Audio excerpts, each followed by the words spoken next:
The guru-disciple relationship is a relationship in oneness. It is like a beautiful, sacred dance filled with love and devotion. The love is pure because the guru expects nothing. The guru is only interested in helping the seeker uncover his or her true nature.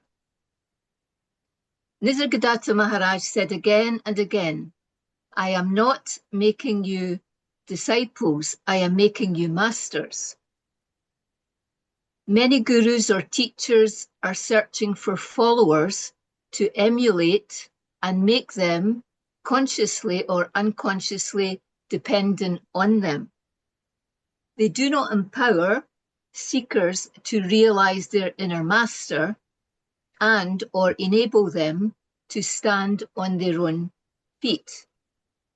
But this is what an authentic guru does. It is what Sri Ramakant and all the masters before him did. Maharaj never put himself above anyone. Sorry, I've lost the place. How should we behave with the guru? Always with respect. The guru is here to guide you. You must follow the guru's advice. Through obedience to the guru, the seeker's ego is hammered again and again until it crumbles. Make it a regular practice to bow to the guru or the image of the guru, because he is the impersonal, unmanifest absolute in manifest form. Through our reverence and devotion to the guru, we draw closer and closer to our inner guru. And each time we bow, we remove a little more ego, thus growing in humility. Even though the guru is not a person, the relationship with the guru is extremely personal and intimate. This is the nature of Guru Bhakti, or love for the guru. It is indeed indescribably powerful and beautiful. It is a special and unique kind of relationship in oneness, based on unconditional love. It may sound like a paradox to say that this strong bond between the guru and the disciple is deeply personal when the guru is impersonal. But that is the way the association with the guru unfolds when the disciple is ripe. And it has been experienced similarly by countless disciples throughout history. While being in the presence of a guru, you learn to appreciate the benefits of doing as you are told. In the Inchgiri Sampradaya, the guru-disciple relationship is central, as is the transmission of the Nam mantra from master to disciple. Obeying the guru is very important. Here is why. As we know, there is only one reality. There are not two, the guru and the disciple. The process of removing the layers of illusion under the guidance of the guru, along with devotion to the guru, bring about the merging of the illusory two. Therefore, bowing, serving, surrendering to the guru all help to dispel the notion of separateness, thus enabling the yoga or union with the guru. This in turn leads to union with and the realization of our true nature. The lineage is a guru-centered one. The guru will initiate the disciple with the guru mantra, the Nam mantra or master key. The mantra, the guru, and the initiation are inseparable. Faith in and complete acceptance of the guru and the guru mantra are essential. The masters of this lineage have all recited the same mantra. By taking the sacred Nam, one is receiving the help and power from all the masters of this lineage. Ultimately, one becomes one with the master, Sadguru. Ramakant Maharaj says, quote, reciting the Guru mantra leads to true self-knowledge and is the only truly effective way to return to the original state, unquote. There is a very strong connection from master to master right through the whole lineage. Siddharameshwar Maharaj himself gave all credit to Bausaheb Maharaj. Nisargadatta Maharaj did the same with Siddharameshwar Maharaj. And similarly, Ramakant Maharaj gave all credit to his master, Nisargadatta Maharaj, often saying with such humility, I am just a skeleton, a puppet of my master. In this lineage, devotion is essential. Understand that devotion means to be driven, to be earnest. It means having the determination to find out the truth of who or what you are. You are devoted to uncovering your inner master.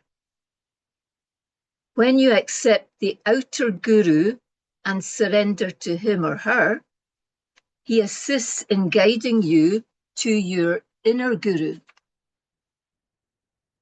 If everything is an illusion, then that includes the guru and the disciple. There is no guru and disciple in reality. However, the process of accepting your guru and surrendering to him works in a magical or mystical, even alchemical way. The master is a catalyst, a mirror in which you can see selfless self. Also, when you trust the guru with full faith and accept him totally, humility grows and grows. Briefly, if we have full faith in the master, in ourselves, and in the Nam mantra, then the guru's presence will rub off on us and we become like the guru. All the masters were devoted to their masters. It is only through devotion, along with meditation, that the ego is hammered efficiently and effectively. Knowledge alone may cut off some of the ego's branches, but it will not uproot the ego. For that, we need a cleansing process that will demolish our fake egoic foundations and allow for the knowledge to seep in and to be absorbed. Therefore, when you bow to the Guru with your heart, with your all, humility grows. And when you obey the Guru, in that act of surrendering, the ego diminishes. Surrendering to the Guru or handing oneself over in totality is imperative. You cannot just say, I will surrender this part or that part, often the easy ones, while holding back the rest. Offer to be servants of the Guru. This is a powerful and beautiful teaching. Sometimes when you worship the Gurus, it can feel like an external act, something separate, as if there is a worshipper and there is some external object of worship that is separate from you. At the early stage of the process, Your devotion may appear to be in duality as you praise and bow to each master separately and one at a time. However, as your devotion deepens, there is the recognition of the oneness of the gurus and the desire to bow to that oneness, to bow to Sadguru. Remember, there is no difference between the gurus and yourself. There is no separation. When you bow to the guru, you are bowing to yourself, selfless self, the presence within you. Remember also that you are all three, the worship, the worshipper, and the worshipped. You are all. When your devotion deepens and becomes one-pointed, it will naturally increase your respect and love for the gurus because they have helped you to understand that unity or oneness. And as a result, you can express even more gratitude to them. Many Westerners do not wish to bow to a guru because they see it as duality. But it is only seen as such when you're coming from a body-based perspective. In the lineage, the teachings are Advaita, non-duality, which include devotion that is non-dual. There is no difference between the guru and you.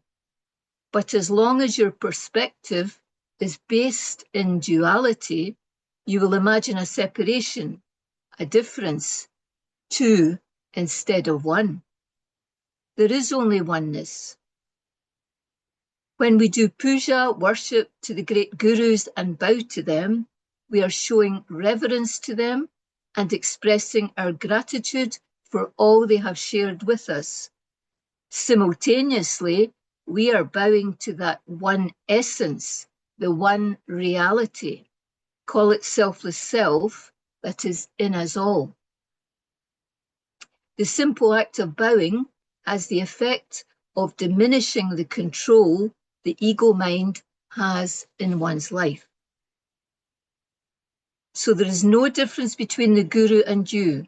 You are not separate from the guru. He is not the form, not a person.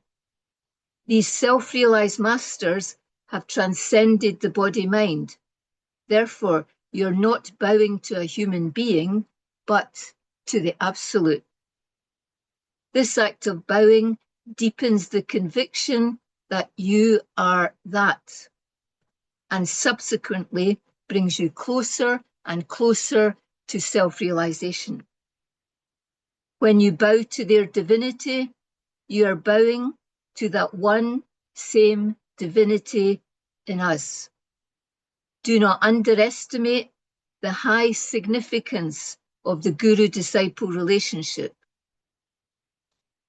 The love for an authentic guru is incomparable. It can make you pledge your life to him and vow to serve the guru till the end of your days.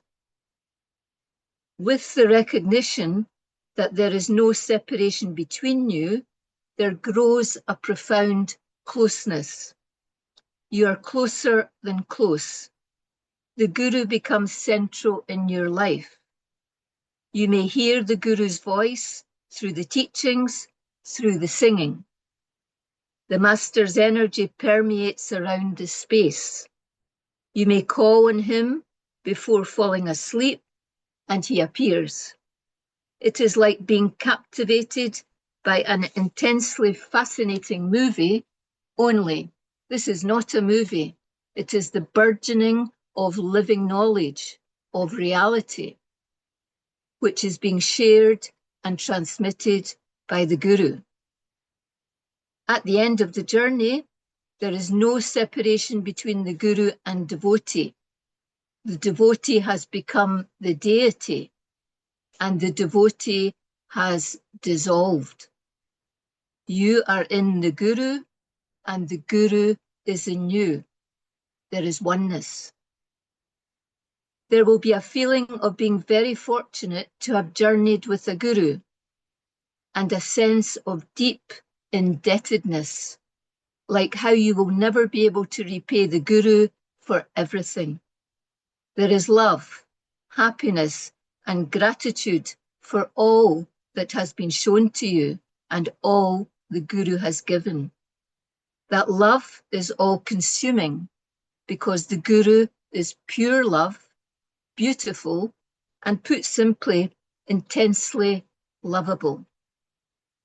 The guru-disciple relationship is unique, timeless, and difficult to describe. It is magical, miraculous, mystical, and precious. It enables the unconditional love and protection of the, quote, mother, unquote, or divine feminine principle to love us to death. When the layers have been removed, the result is a return to childhood innocence. And finally, the root of the ego is removed and one's true nature revealed. Continued devotion to the masters is very important. Communicate with them, bow to them, surrender to them. In time, the practice will remove the last vestiges of illusion and rid you of all fear. Sing to them, listen to them singing.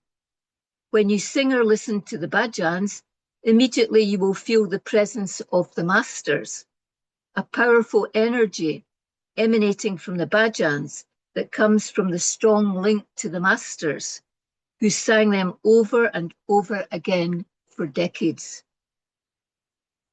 If you implement the practice into your daily lives, fill it with devotion and bring it alive, the guru will be with you all the time. His energy will be around and within all the time, as you walk, as you talk, as you eat, as you sleep. Nothing will distract you from your guru. You will live and breathe the guru, remembering the blessed experiences, and for some, still feeling the hand on your head from initiation day. The lineage stresses the importance of devotion after liberation.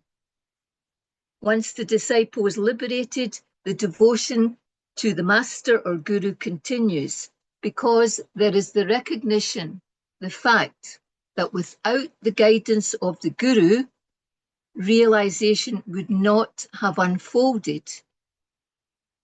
We have seen many examples of this in the lineage. Continued devotion to the guru guarantees authentic and permanent self-realization. Prayer and devotion, offering gratitude to the guru for the truth that has been shown to you. The bond with your master will never end, for that is eternal. You will continue to be guided and blessed by the guru, who is always with you. Don't change gurus or masters. It is often a vulnerable time for devotees when the guru leaves the body. Some are tempted to go elsewhere, searching once more.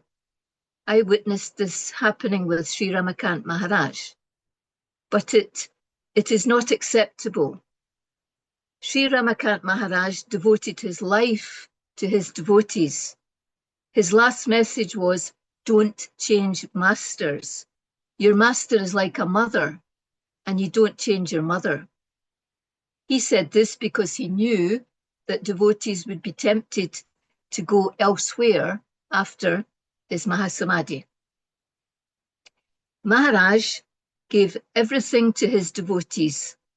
If they go elsewhere, they will not find anything new or anything more from another master.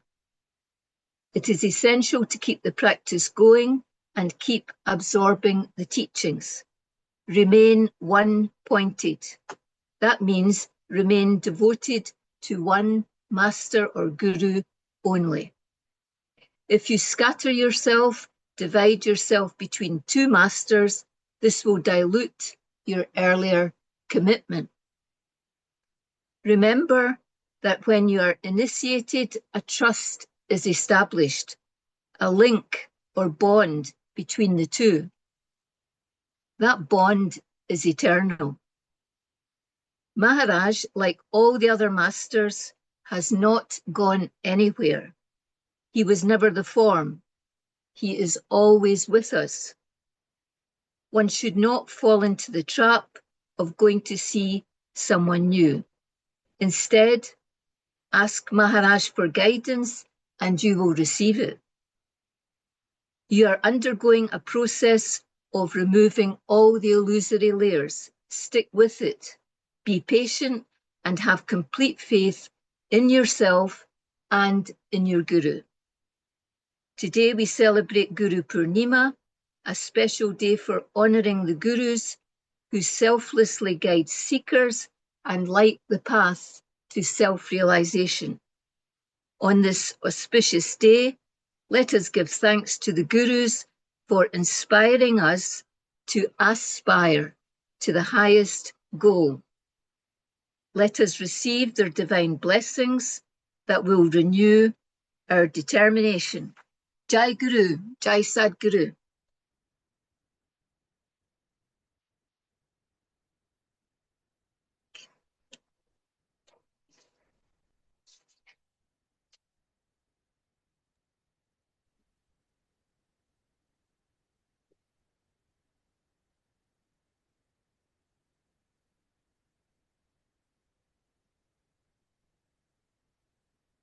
Jai Guru.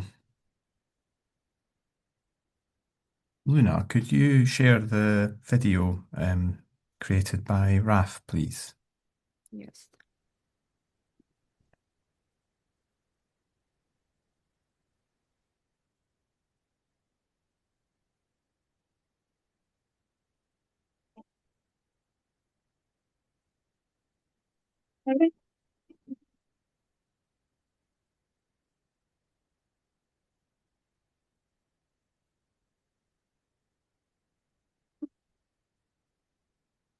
There's no audio.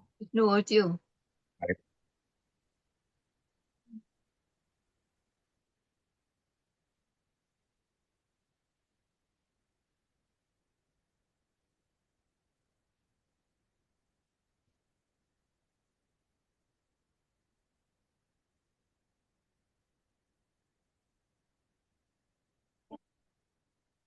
No.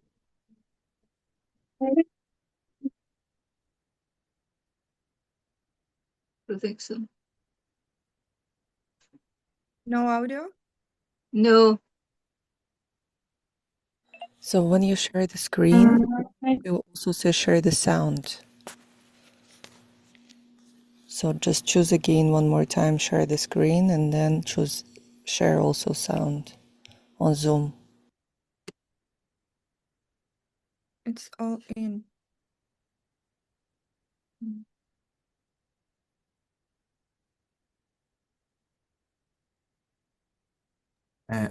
Luna, did you download it onto your computer or are you just playing it from the message?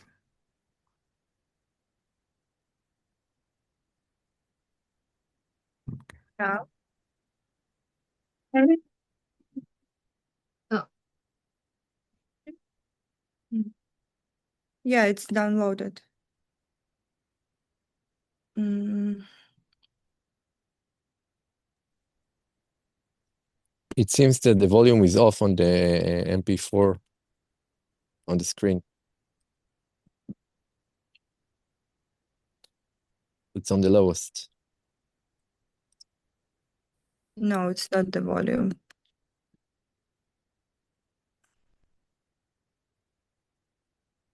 It's weird. Jasper, you could try no as well. Yes, yeah, I can try it, yep. Shall I try, Luna? Yeah, 1 second. Okay.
Prior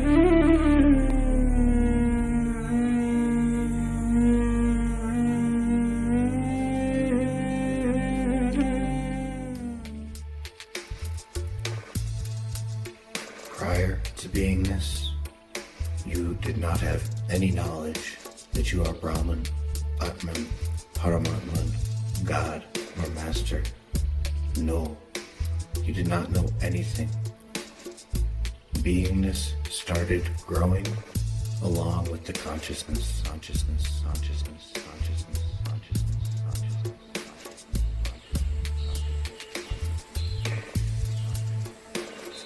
Prior to beingness, you did not know yourself.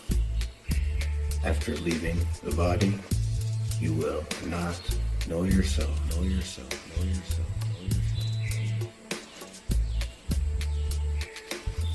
Prior to beingness, there was no knowledge. You did not know anything.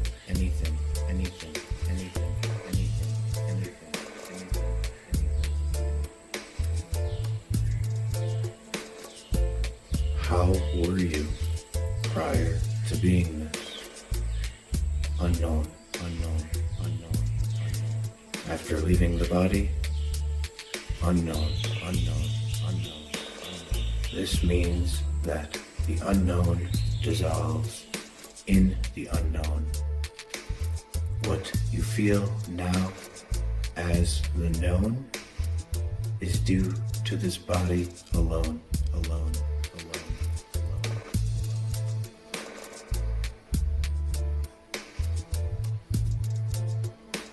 Prior to beingness, we did not meditate.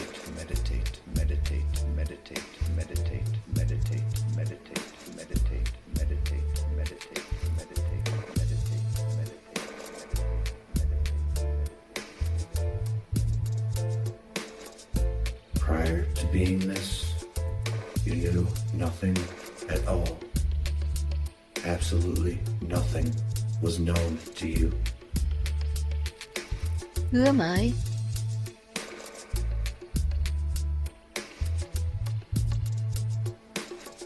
Even if you try to imagine the state prior to beingness using your intellect, you cannot. You were totally formless. It is only when presence touches with the body that you started saying, I.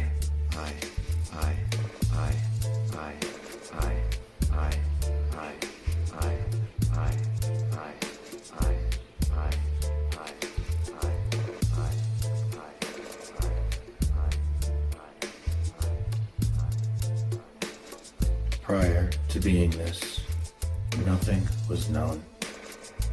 Identify that nothingness. Don't take the words literally. Throw all these concepts, along with their associated anxieties, into the garbage can.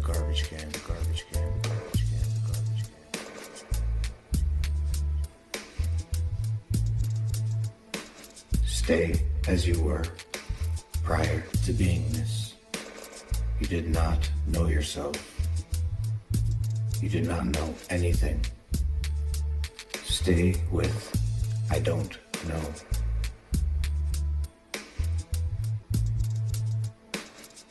Pleasure and pain are connected to the body and not to you. They are body related and have nothing to do with your reality. Where was pleasure and pain prior to beingness?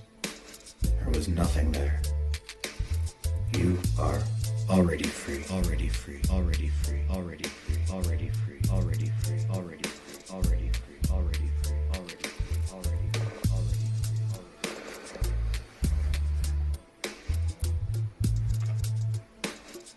Where were thoughts prior to beingness?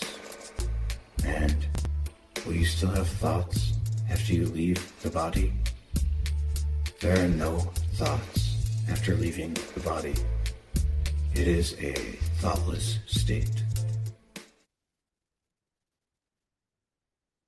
Very good. Thank you.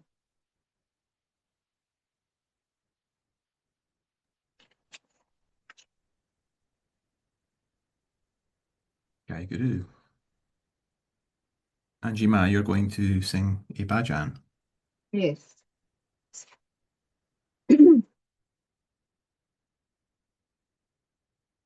Uttaramakantata Ugadi Swarupalochana Prabhatazali Uttaguruvara Svikari Svaravandana Uttaramakantata Anyanatama Saruni Bhaskara Udali Kirana Bhavasumane Keunipaga Bhakta Ubidarshana Uttaramakantata Ugadi Swarupalochana Prabhatazali Uttaguruvara Svikari Svaravantana Uttaramakantata Adira Lochane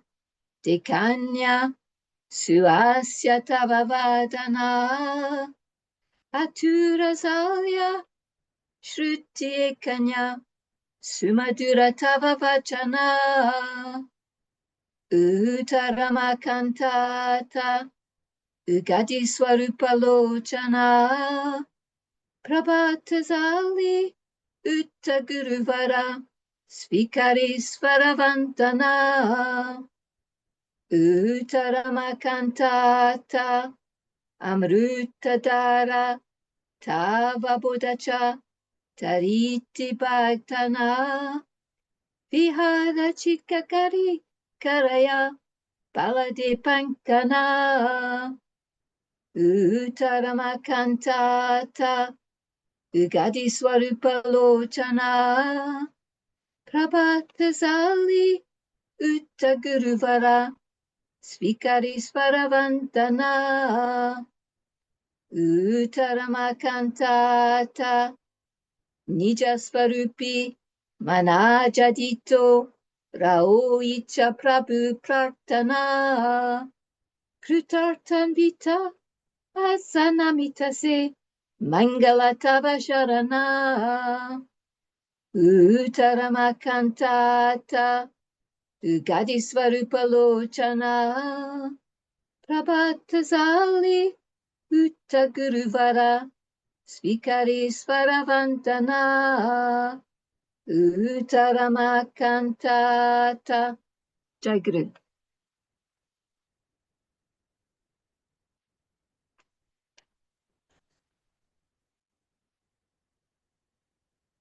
Jai Guru. Thank you.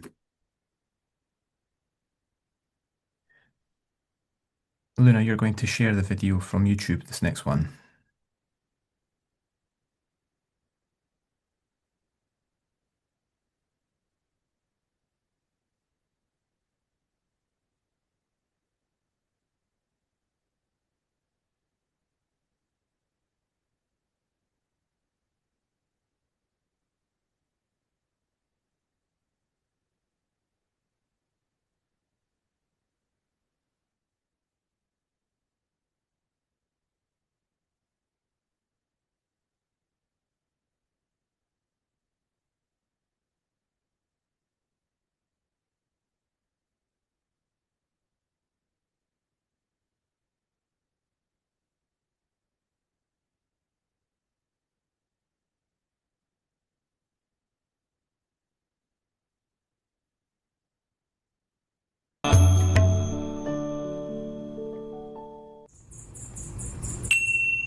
Ramakant Maharaj, the 8th of July 1941 till the 31st of August 2018, was a direct disciple of the late Sri Nisargadatta Maharaj, and he spent nearly 20 years with him. Ramakant Maharaj was raised in rural Fondagat, Maharashtra. In 1962, he was introduced by relatives to his guru, Sri Nisargadatta Maharaj, who initiated him with the Nam mantra on the 2nd of October 1962. In 1965, Nisargadatta Maharaj arranged for him to gain entry to the prestigious establishment of Elphinstone College.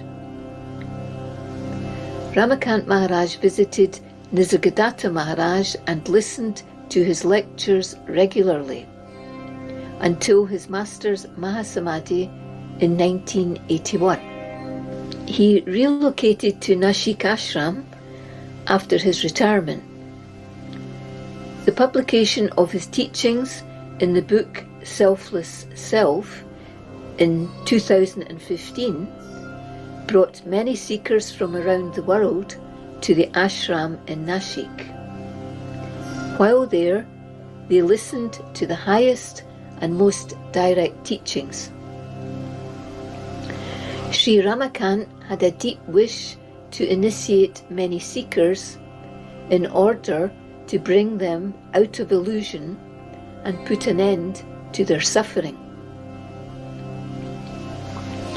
Sri Nisargadatta had previously advised him in this way: whatever you want to do it alone.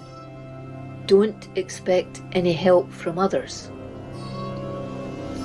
Thus, he followed his master's guidance and initiated countless seekers from the four corners. Quotes from Ramakant Maharaj: when happiness is no longer required, you have reached the destination.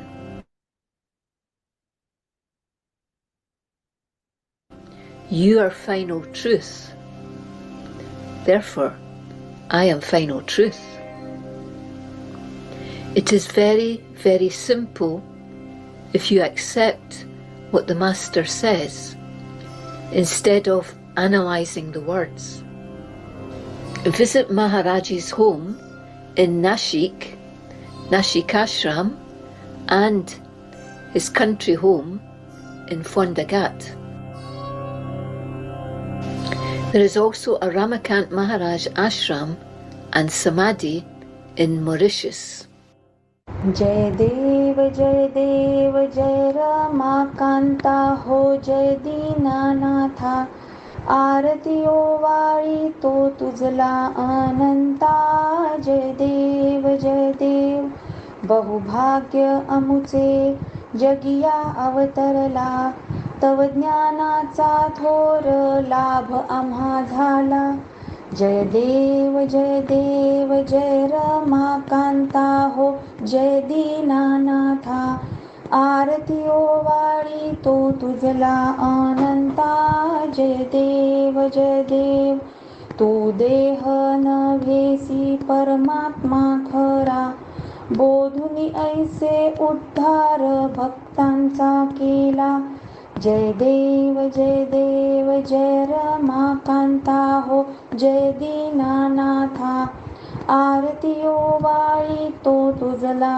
अनंता जय देव ध्यानी money तुझिया Nisargadatta वाणी तैसी आम्हा झाली तव बोधवाणी जय देव जय रमाकांता हो जय दीनानाथा आरतीओ वाळी तो तुझला अनंता जय देव निरसुनी जन्म मरणा तू दाविली मुक्ती कृतार्थ होऊनी भक्त लोटांगणी जाती जय देव जय रमाकांता हो जय दीनानाथा आरतीओ वाळी तो तुझला अनंता जय देव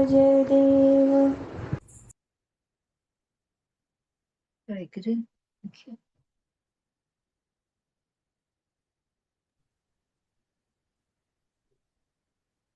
Jai Guru. Stefan, you're going to sing a bhajan. Yeah, thank you, Justifer. प्रजादिया सगुरुनाथ Shri अंजी मां महारानी की जय। आरती अंजे माता उधरिले तू भक्ता निज स्वर संतोषिया ज्ञाना दिले सी जगता। आरती अंजे माता सगुना रूपा तुझे बसिलो बस मनोहर निजानंदे रंगेले अंतर्धाहुनी सुंदर। आरती अंजे माता उधारिले तू भक्ता निज स्वर संतोषिया ज्ञाना दिले सी जगता। आरती अंजे माता अगाध तुझे भक्ति अम्मा तेरी नित्य स्फूर्ति न सोनिया मोह भ्रांति तेरी सुलभ तु मुक्ति। आरती अंजे माता उधारिले तू भक्ता निज स्वर संतोषिया ज्ञाना दिले सी जगता। आरती अंजे माता सद्या सशुदा गीता आली स्वरूपी स्थिरता कन्यामी जलुआता शरणी देवी तु माता। आरती अंजे माता उधारिले तू भक्ता निज स्वर संतोषिया ज्ञाना दिले सी जगता। आरती अंजे माता। जय गुरु जय सद्गुरु। I agree. Thank you.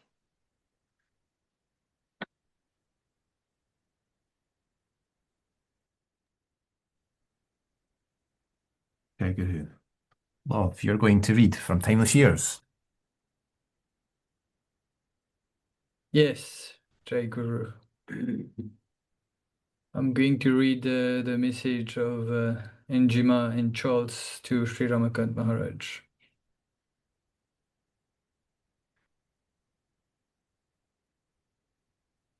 Jai Guru. To our dearest master, we came for the Nam mantra, and we left with unimaginable treasure, beyond our wildest hopes and dreams. You guided us back to our original place, home at last. You guaranteed us 100% happiness, and we are 1,000% satisfied. There is abundant peace, happiness, fearlessness, and no tension. We thank you from the bottomless bottom of reality, where our hearts melt and meet in one heart. We bow to you in total gratitude, with all our love and affection always. From Anne and Charles. Jai Sadguru. Thank you.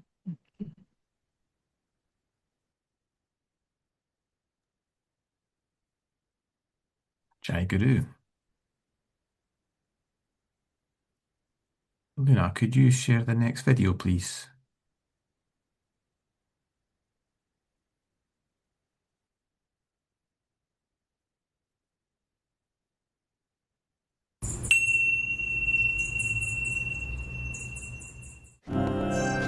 Anne Shaw, called Anjima by her devotees, is a senior disciple of Sri Ramakant Maharaj. She is also the editor of Maharaj's spiritual classic Selfless Self and his other books. Shortly after discovering Maharaj in 2013, Anne and her husband Charles introduced Maharaj to the West. In June 2018, Maharaj authorized Anne to initiate sincere devotees with the sacred Nam mantra into the Inchgiri Sampradaya, and to spread the teachings of her beloved master worldwide. As well as being a teacher, she is also an author. Timeless Years with Sri Ramakant Maharaj 2012 to 2022, and Who Am I were both published in 2022. Who Am I? Q&A was published in 2025. Here is one of her poems.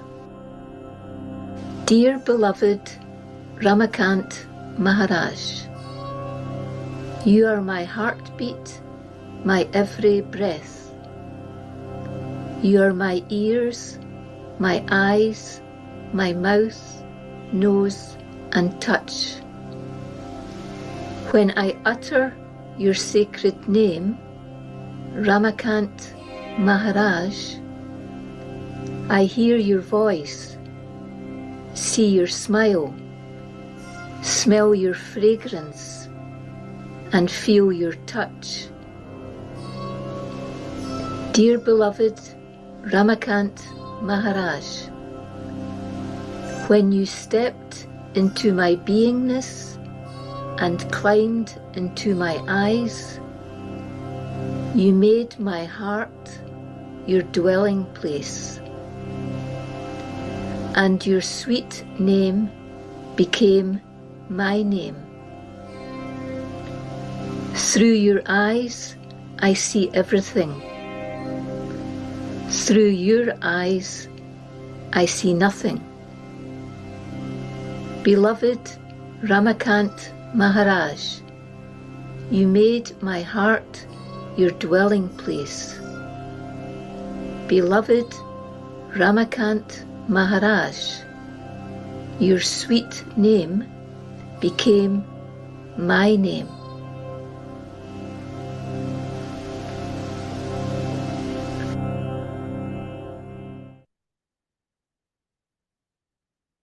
आरती अंजी माता उतरिले तू भक्ता निज स्वार्थ सांडुनिया ज्ञान दिले सी जगता आरती अंजी माता सगुण रूप तुझे असे लोभस मनोहर निजानंदी रंगलेले अंत त्याहून सुंदर आरती अंजी माता अगाध तुझी भक्ती आम्हादे नित्य स्फूर्ती नासुनिया मोह भ्रांती केली सुलभ तू मोक्ती आरती अंजी माता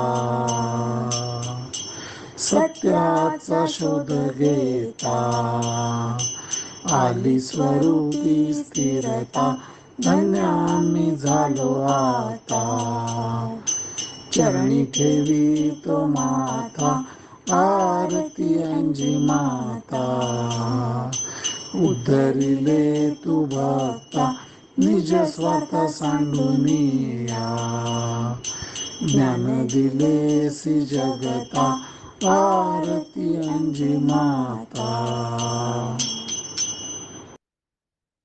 Jai Guru, thank you.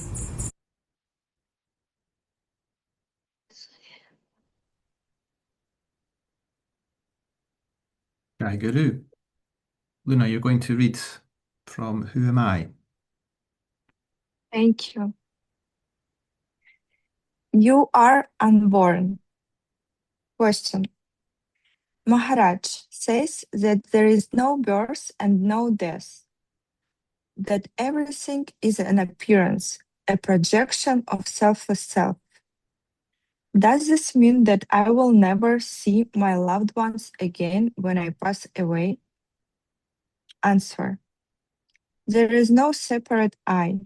You are not separate from your loved ones. There is only one, not two. There is no duality, which means that your loved ones are already a part of you, a part of that same essence that exists as only one essence. You will not see them in the literal sense, because there is no you and no they. But the love will be there in that oneness. Questioner. Even though I don't perceive myself as a body, I'm aware that I still have the deepest fear of dying. It keeps me from complete detachment, which I feel is something necessary to progress. To fight fear, I often do something that frightens me, for however, it does not seem to work. Recently, I've experienced something that I call show love to the fear as a solution. Answer. There is no birth and there is no death. You are unborn. The fear is coming from the pseudo ego, who you think you are. The mind body complex. You are not that. In order to liberate from the small self, you need to absorb the knowledge of your true nature and grow in the conviction that you were not the body, that you are not the body and never were. Recognize that this life is a long dream and that you are the witness, even beyond the witness. The mantra helps us to dissolve the ego and the illusory layers that have covered over our presence, our reality, that one essence in which we all share. We are not separate beings, but part of the one unpartness reality.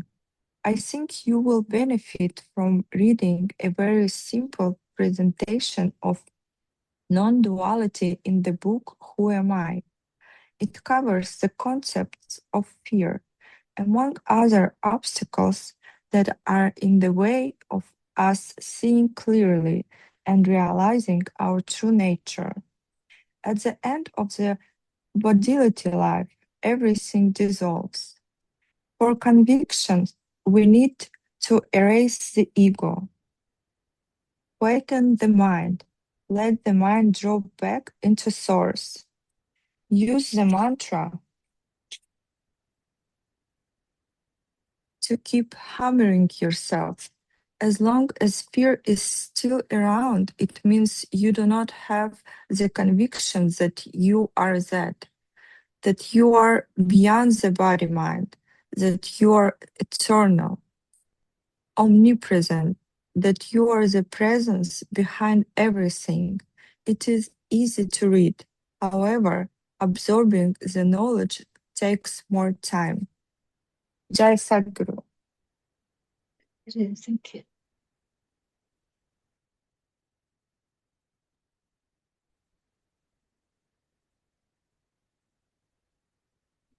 Jai Guru.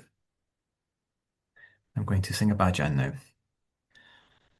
Raja Adiraj Sadguruna Shri Ramakant Maharaj Ki Jai. Arati Ramakanta Sadguru Kripavanta Nama Tuje Smarta Hari Baba Baya Chinta Arati Ramakanta Divya Tuje Guru Bhakti Aliyatma Prachiti Agamyati Shakti Deyanyani Bhakta Arati Ramakanta Sadguru Kripavanta Nama Tuje Smarta Hare Bhava Bhaya Chinta Arati Ramakanta Swatma Bodha Bodhita Udarileze Jagata Krupa Tuje Janavanta Tarunine Bhakta Arate Ramakanta Sadguru Kripavanta Nama Tuje Smarta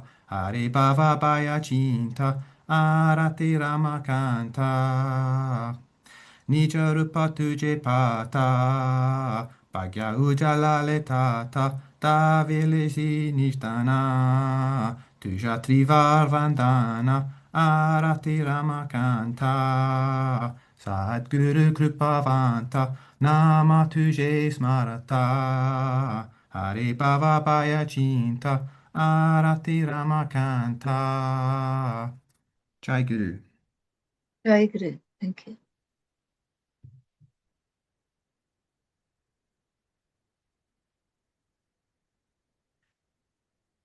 Love, you're going to read the English translation of Maharaj Arati. Yes, Raja Ariraj Sadgurunath Sri Ramakant Maharaj Ki Jai. O Master Ramakant, we here adore you with arati. You have always been gracious to us.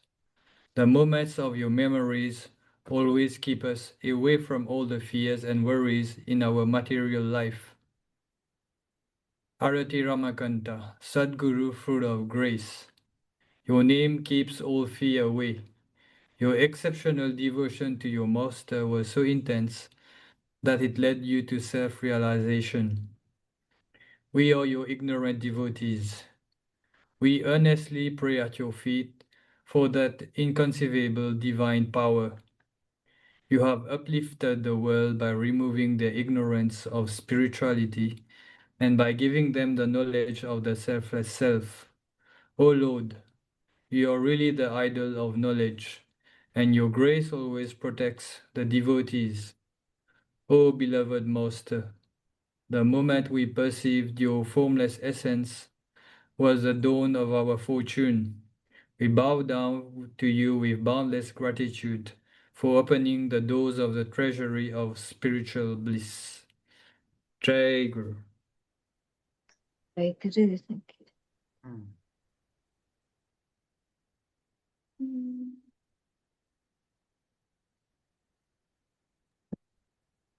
Jai Guru.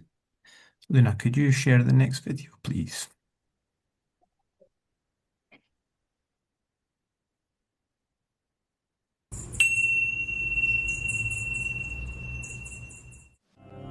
Nisargadatta Maharaj, born Maruti Shivrampan, Kambli, 17th of April 1897 to the 8th of September 1981, was brought up alongside 6 siblings in Kandalgaon, a small village in the Sindhudurga district of Maharashtra.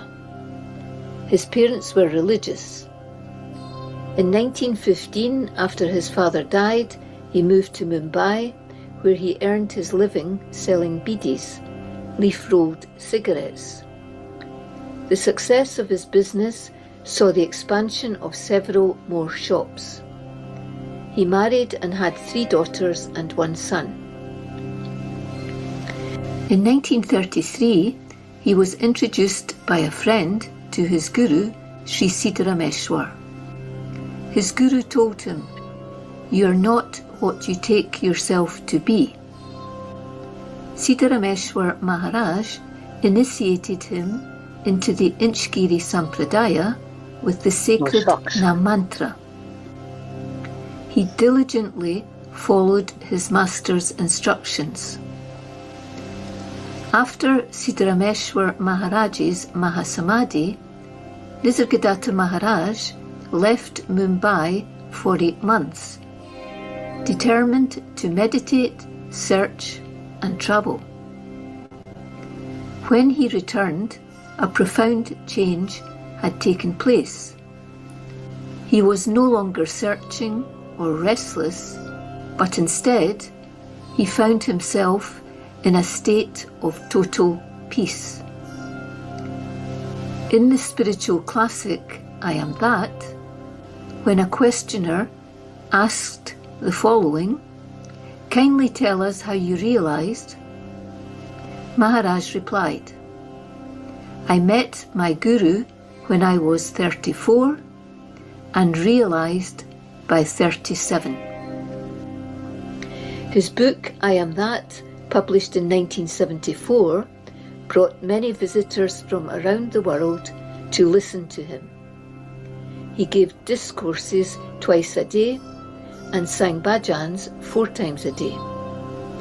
This daily routine continued right up until a few days before his Mahasamadhi, and that in spite of his throat cancer. Quotes from Nisargadatta Maharaj. When the sense of distinction and separation is absent, you may call it love. To remain in the waking state without thought is the greatest worship.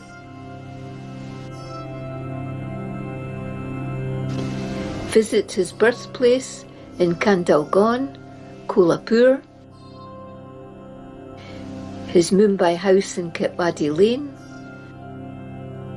and the Samadhi in Banganga cremation ground.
Jai Guru.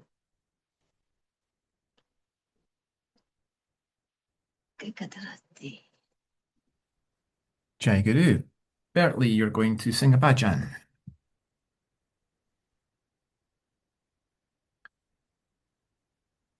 Vajradhira Sagruna Shri Ramakant Maharaj ki jai. Vajradhira Sagruna Shri Anjima Maharani ki jai. Utama Ramakanta Prabhata hi Zali. Utama Ramakanta Prabhata hi Zali. Divasa Guvala Pahata Ratra Saruna Geli. Divasa Guvala Pahata Ratra Saruna Geli. Utamaja Ramakanta Prabhata hi Zali. Utamaja Ramakanta Prabhata hi Zali. Divasa Guvala Pahata Ratra Saruna Geli. Divasa Guvala Pahata Ratra Saruna Geli. Lala gulabe ranga keshere purvela disato. Lala gulabe ranga keshere purvela disato. Anandane Suryakashaha Hasata Varieto. Anandane Suryakashaha Hasata Varieto.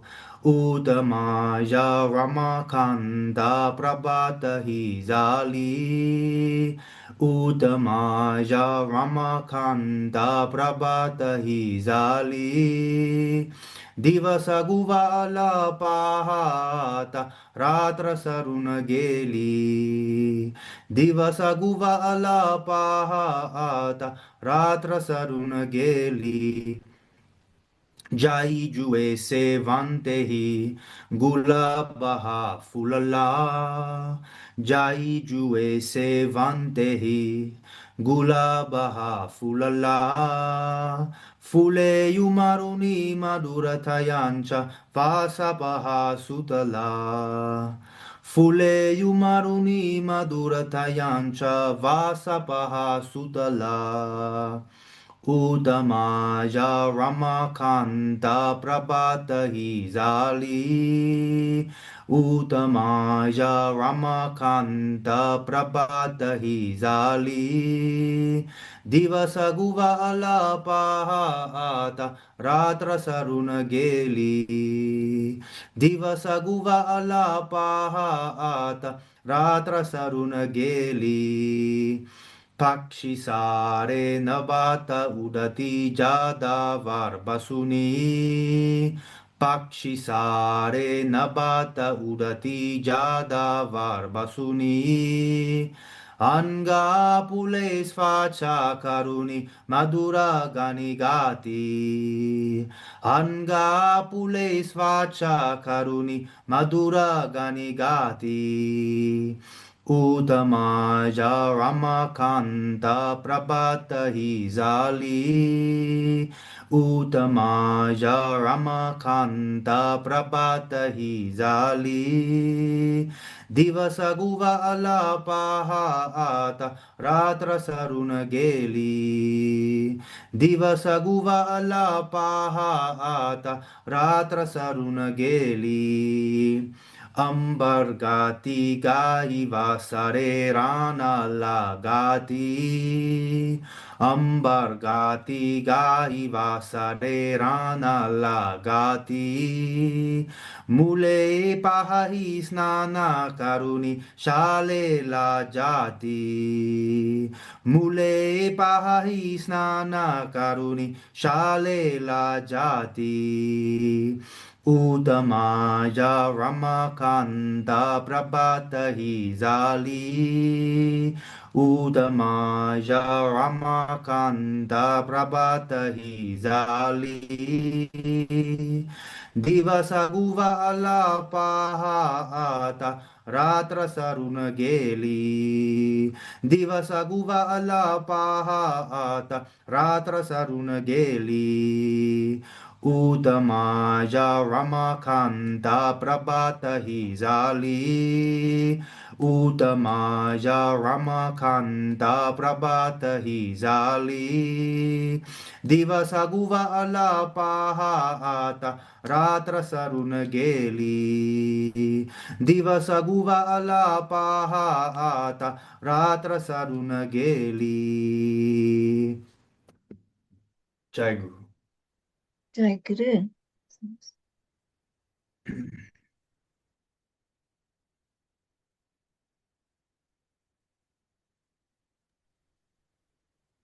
Jai Guru.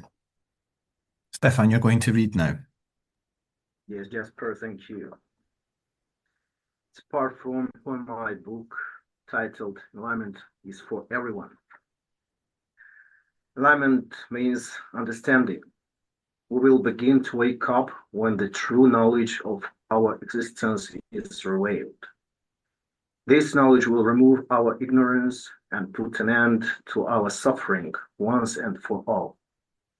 Permanent happiness and peace, a stress-free and fearless life, all of it can be yours. So who are we? What are we?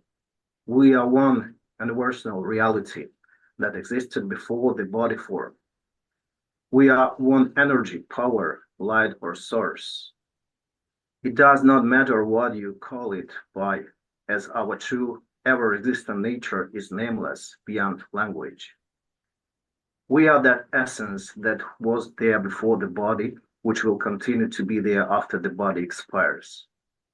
It is here now as the power, the presence that animates everything.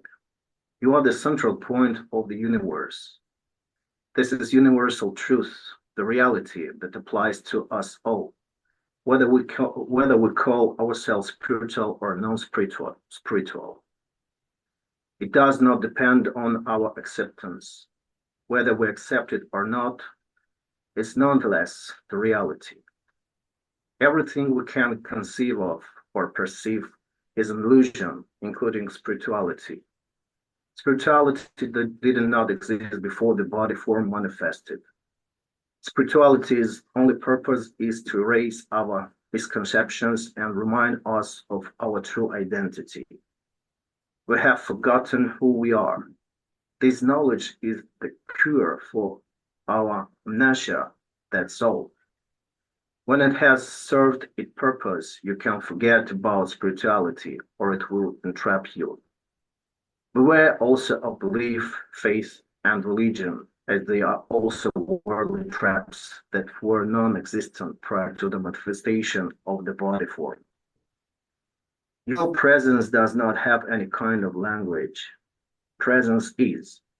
Presence is prior to terminology, concepts, spirituality, philosophy, and every other discipline. You are prior to that. You are prior to term God.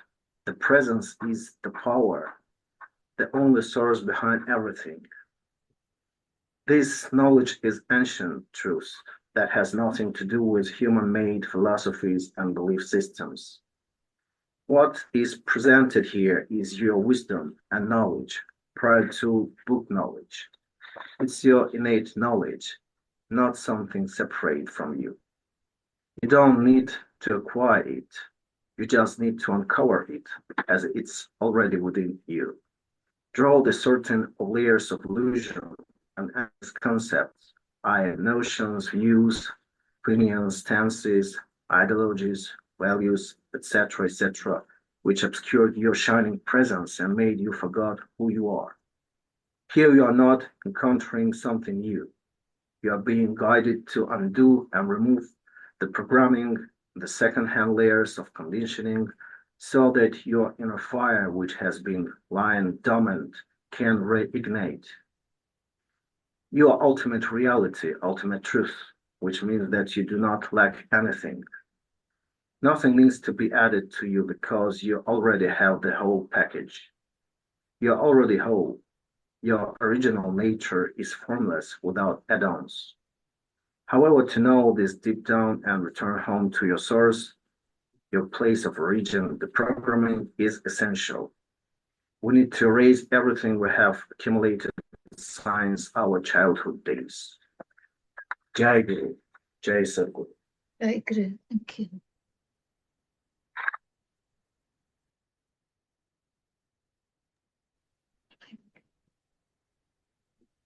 Jai Guru. Frank, you're going to sing a bhajan. Yes, thank you. Aho boli lele karu. Aho boli lele karu. Vedeva kude utaru. Vedeva kude utaru. Shamakara parada. Shamakara parada. Maharajatu misida. Maharajatu misida.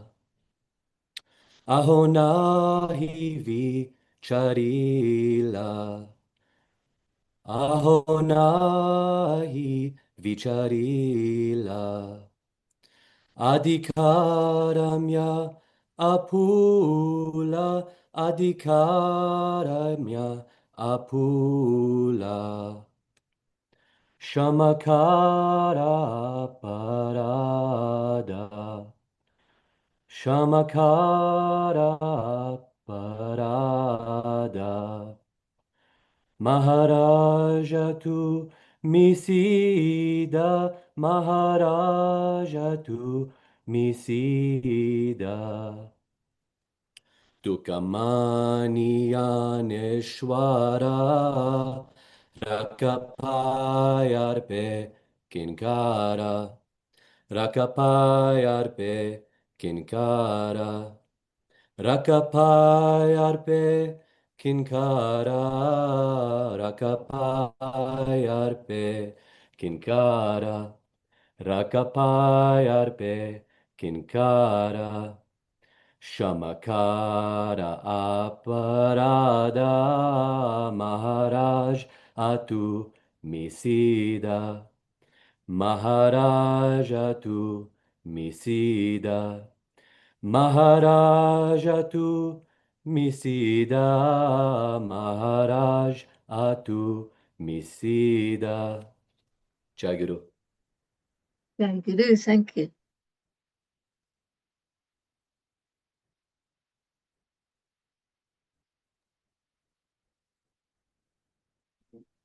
Jai Guru. Luna, could you share the next video, please?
Sri Sitarameshwar Maharaj was born in 1888 in India, in a small village called Pathri, west of Sholapur, south of Mumbai. The boy was named Sitaramappa, in respect to Sri Siddeshwar. When he was 10 years old, Sri Revan Siddeshwar appeared in his dream, and gave in his hand a prasad, which is a food offering. When he was at school, during breaks, he used to escape to the temple of Sri Siddeshwar, and simply stay there, contemplating. When he became 18 years old, he was living in Sholapur, and a few years later, he moved with his family to the city of Bijapur, where he bought a house and was working as an accountant.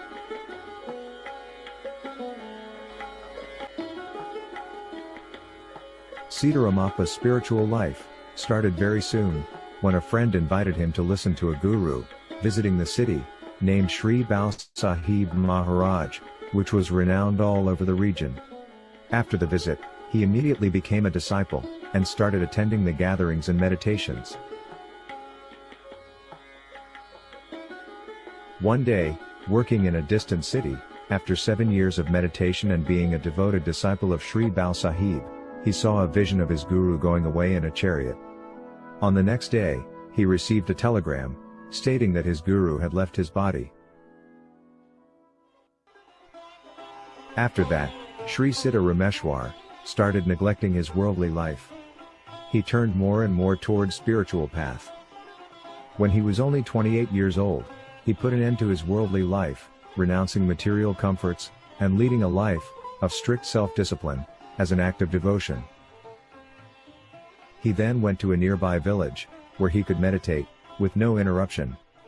He started doing severe penance, neglecting his body, physical appearance, his health and well-being. While doing his meditation, only once, in 24 hours he used to have milk, a piece of bread and rice.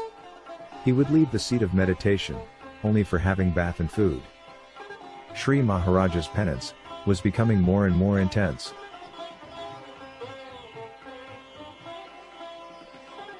For the whole day, he would sit in a room to meditate, for around 18 to 20 hours without a break.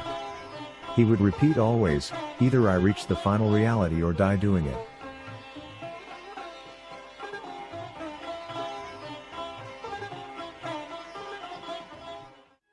After 2 years of penance and unbroken meditation, his guru, Sri Bal Sahib, appeared to him in a dream, and said, "There is nothing left for you to do. Give salvation to humanity by guiding them on the spiritual path." At that time, he had crossed all the limits of worldly life, and now he had become universal. Then, Sri Maharaj started imparting knowledge and devotion.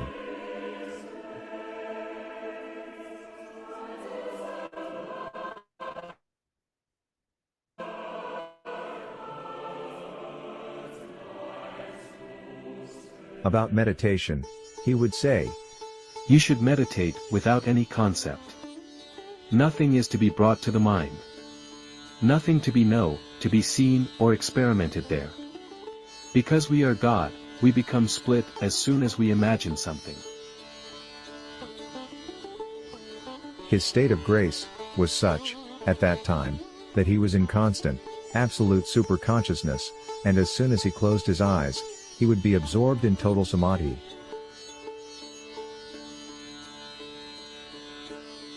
But on the other hand, his health had deteriorated so much, that people started wondering whether he would survive or not. His father, and other members of his family, had to take care of him. His body came down to literally skin and bone.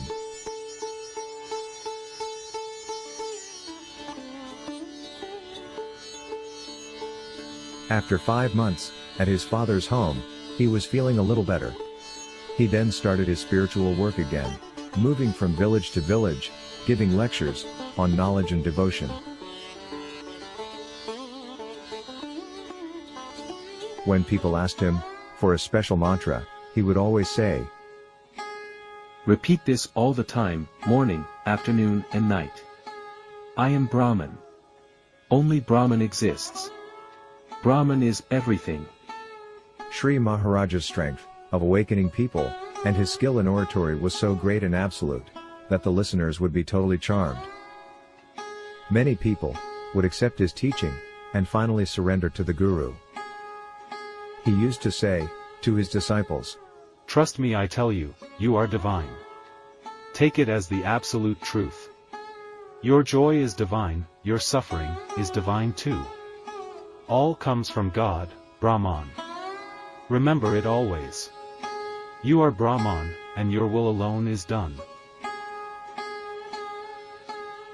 Sri Maharaj was of medium height, light complexion, with a very strong athletic build, and a luminous face.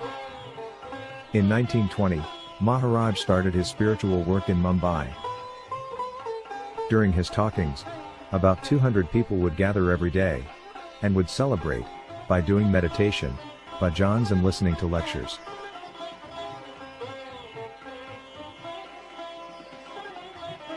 With the divine name, he used to bring about vision of God, and with his lectures, he used to bring about vision of the self. He would repeat to the people, Do not follow other religion than that of your inner self. To remain in your own self is the true religion. Those who worship other gods, let them do so. Whenever a disciple would complain about anything, he would firmly say, Wherever God has put you, leave there happily.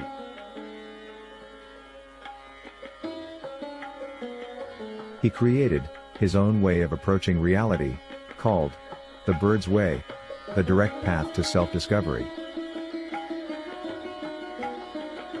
In 1925, he wrote a book about scientific discoveries where he foresaw the problems with the flood of electronic gadgets, like smartphones, computers and television, that would invade our lives in the future.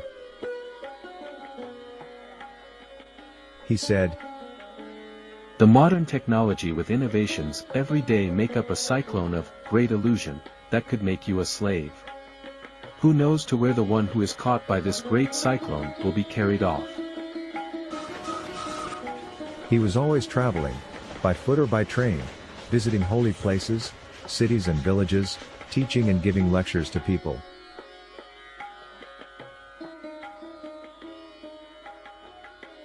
Even dealing with poor health and a bad case of untreated diabetes, he would still be giving knowledge, with great vigor to more and more disciples. He would talk with absolute clarity, with a distinct style of giving simple, clear, and direct instructions. He would say to the listeners, Never harm anyone or blame anyone. no matter what they did to you. All will reap the fruit of their actions. One who harms others, suffers harm himself.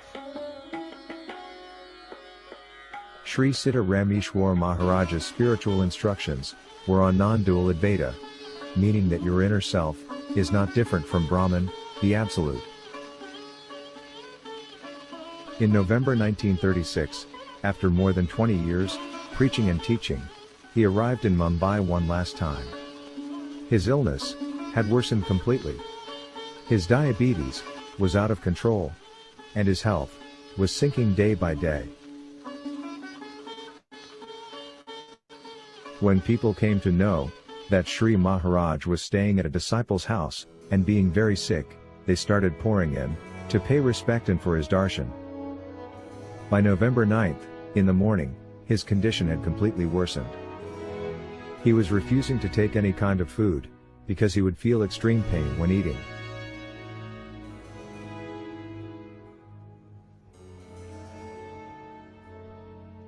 With a growing crowd of followers, of all social classes and different religions, outside the house, and only a few disciples inside his room, at around 8:45 p.m., he closed his eyes and merged in the Parabrahman, the final reality.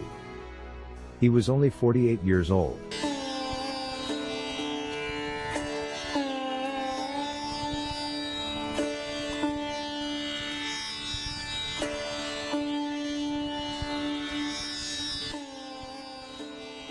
On seeing that Sri Maharaj had left his body, his disciples carried his mortal body, and the final procession started, with people of all walks of life following, and chanting. Around 400 to 500 followers were walking in the procession, till they reached the crematorium. There, according to tradition, they lighted a pyre under Sri Maharaj's mortal body. Today, Sri Siddha Rameshwar Maharaj's ashes are deposited in a shrine in Banganga, Walkeshwar, in Mumbai.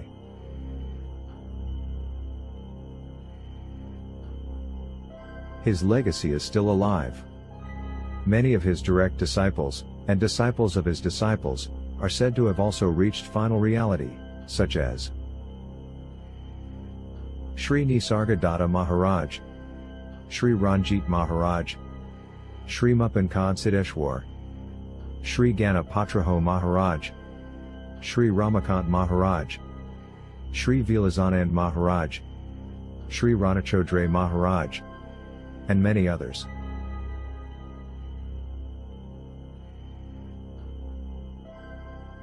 Sri Maharaj was a guru of the lineage of the Nine Masters tradition. His teachings continue very much alive, and you can find his message in the books Master Key to Self-Realization, The Spiritual Science of Self-Knowledge, Amrut Laya, The Stateless State, Master of Self-Realization, An Ultimate Understanding, Golden Day, The Perfection of Material Science, Master of Self Without Self, a biography, with quotes from the Guru.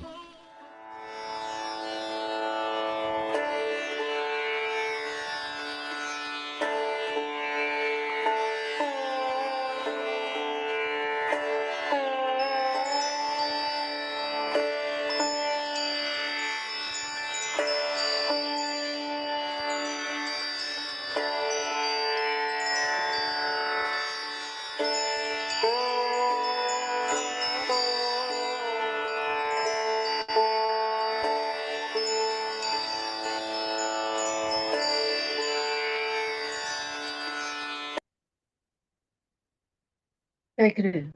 Thank you.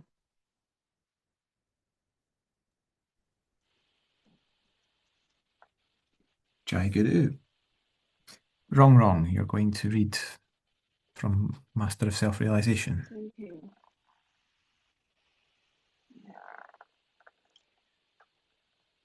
神在信徒之内。当我们从神的信徒身上看到神时，只有在那时，我们才得到了神果或神的恩典。如果你认为你是神，即真我，你就会成为神；如果你称自己为一个个体灵魂，那么你就会成为一个个体。但如果你说你是神，你就会成为，而且实际上也就是神。个体的贫瘠，首先体现在其所拥有的快乐上，其次是痛苦，再次是饥与渴。因为你与身体认同，你就必须忍受所有这一切。当父母生下你，你成为了他们的孩子，世俗生活就是你的宿命。然而，如果你成为了上师之子，你对父母就尽到了最后的人事。你不再认同自己是他们的儿子，不再亏欠他们。那时，对你来说，上师就是你的父亲，是你的母亲，你要服从的将是上师的命令。如果你在臣服于上师之后没有企及他的高度，那你就算成了上师之子，也没有什么意义。假设一个小孩被领养了，他就必须切断与他亲生父母的关系。如果不这样做，他就算不上是一个真正的儿子。如果一个人做上师的法嗣，只是为了获得名声，同时却一如既往地继续作为家庭和家族里的一员，那么他成为上师的法嗣是毫无意义的。以这种态度，如何能获得神圣智慧？如何才能获得解脱呢？不可能。成为上师之子的人，一定要有与之相符的行持。看到孩子开始走出滚滚红尘之海，父母总会企图把他拉回来，想把他关进家庭生活的牢狱之中。父母就这样教导他们的孩子。父母永远不会帮助孩子获得自由与解脱，他们只会努力增长你的贫拙，把孩子拉到尘世之中，这是父母的任务。而上师的职责是把孩子从世俗生活中解放出来，赋予他们解脱的荣耀。饭是一个人真正的荣耀，财富及国土。要恒常的意识到饭，绝不应该把能知之力看作被身体所束缚的。当一个人既有了悟饭而成为了真我，成为了圆满致富本身时，他就会厌倦世俗的钱财。卡马尔是圣者卡比尔的儿子。当他看到一颗钻石时，他认为只是块干石蕨。对于一个成功超越了头脑的人来说，金钱所能买到的一切快乐都是虚假的，他们都微不足道。上师之子的荣耀足以让三大神梵、毗努和湿婆都羡慕他。那些超越了头脑的证悟者，对世俗生活毫无希求，他们在梵志城升起了旗帜，高喊着胜利。这种境界只有上师的心之子们才能证得，而只有通过放弃种种的身体局限，才能成为上师的心子。只有当身体意识到消失时，一个人才能成为真正的上师心子。他不再需要身体，这个身体的存在只是为了享受诸多的感官对境。放弃它，一个人就会成为梵，就获得了常在、永恒、纯洁、智慧的无始状态，即一切事物的那个变在的起源。它成为了究竟的，即超梵。你应该自己就成为神，然后见到神，做神的信徒，就是要超越所有的客体对境。上师心子的职责就是要让自己以证悟那个境界。Jai Guru, Jai Sadhguru. Hi, Guru, thank you.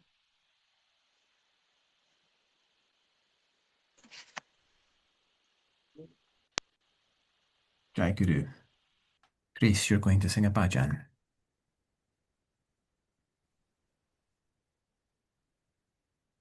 Arate umadisha, tuche svayam prakasha, vyapuni jagadisha, pravibhaktamanasha.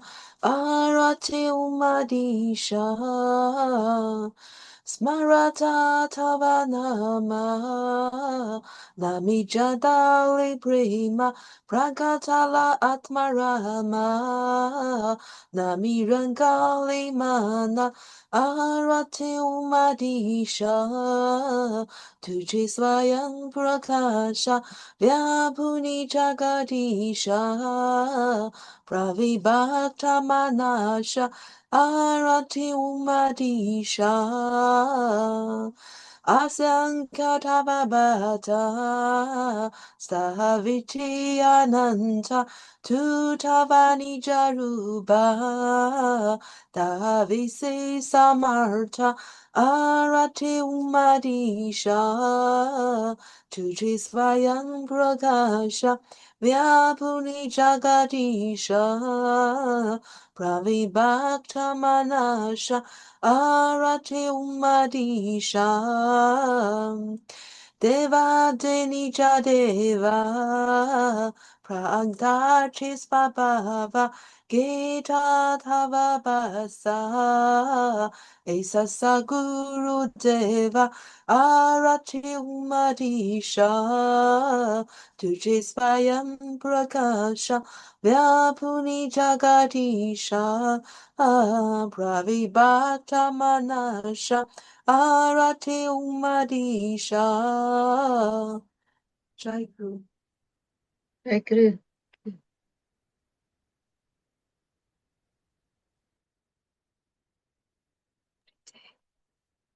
Mark.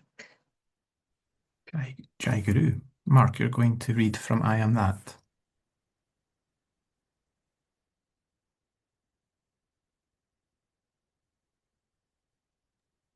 Yeah.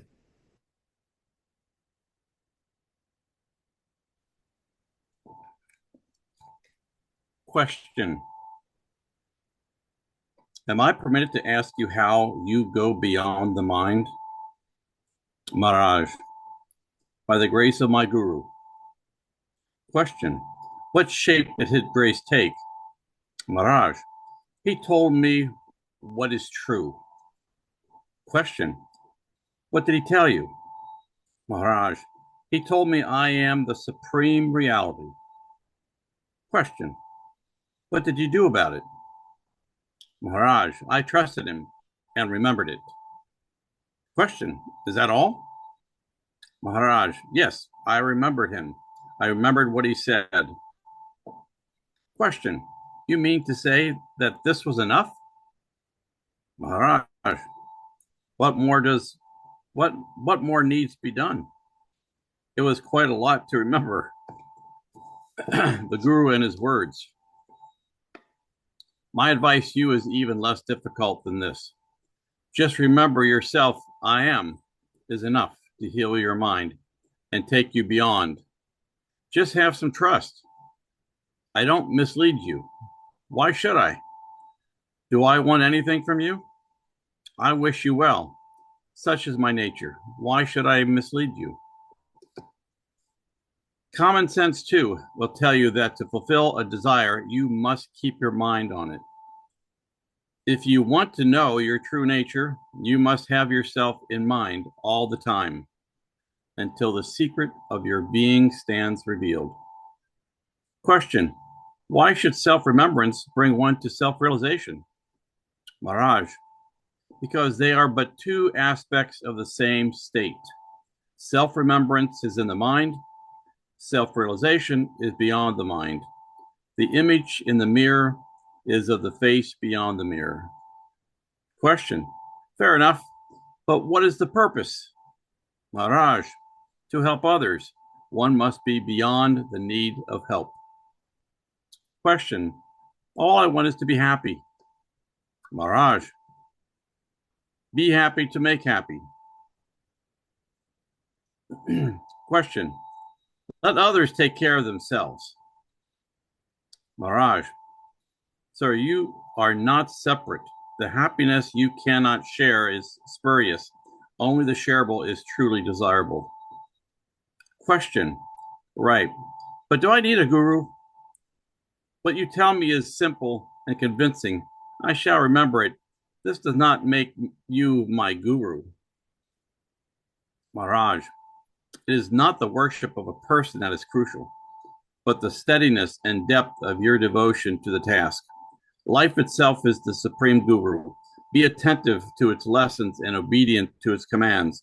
When you personalize their source, you have an outer guru.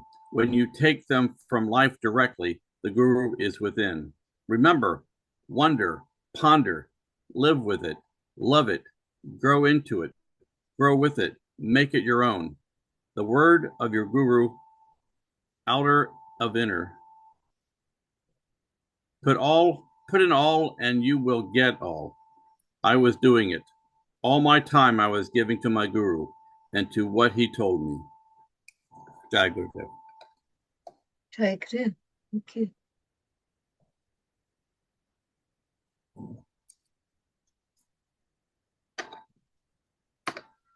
Jai Guru. Luna, could you share the next video, please? Can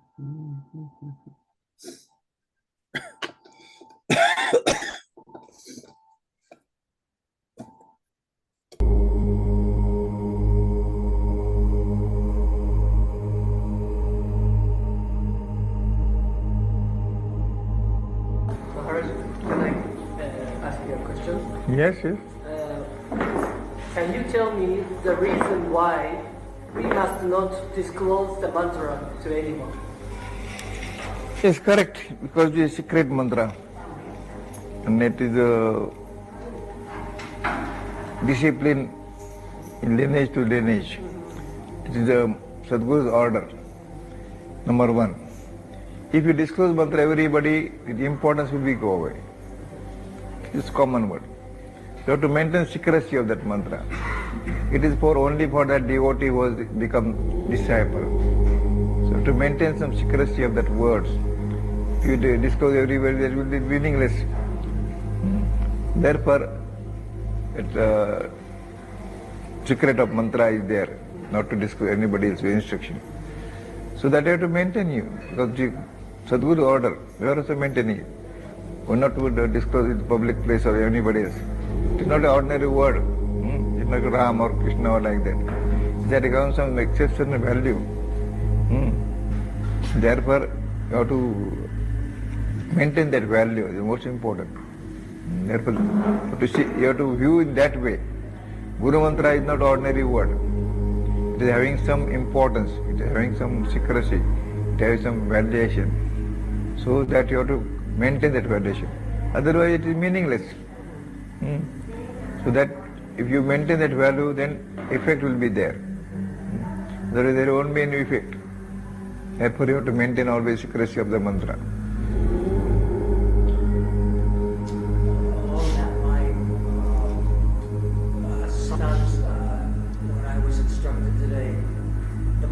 Changed a little bit in pronunciation. And it is Sanskrit words. So, in the beginning, those who are foreigners, they find difficult to recite the mantra. But in that case, you write in the words and then make efforts. Then it will be spontaneous, because it is a spontaneous mantra. It comes out of your invisible presence. It is not only words. It is having some exceptional value. And therefore you have to maintain that secrecy. So if the mantra, when you're chanting it, after a while it sounds different. It's as if the pronunciation changes. Do I come back to the clear way of saying it? These are two words while inhaling you have to recite first part of mantra, and while leaving breathing, you have to do the second part of it. This is an exercise just to create some vibration inside, atmosphere inside. It is in the beginning only, in preliminary stage, you have to follow the discipline of mantra. And after some time, it will be not so much restriction to recite mantra in the beginning only. Thereafter it will be spontaneous, because the spontaneous mantra is there. These are the words given by this Dattatreya first. It is our Navanatha. It is going on. Therefore you have to maintain secrecy of the words. Not make so much public. Recite, because it is a part and parcel of your life. This is the only mantra you can create some vibration atmosphere, spiritual atmosphere. With the result, you will get some result. That result, that is, I am Brahman. ブラマン means ultimate truth.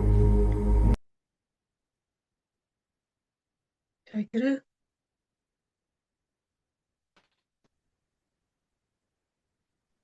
Marcia. Jai Guru. Marcia, you're going to sing now. Yes, thank you.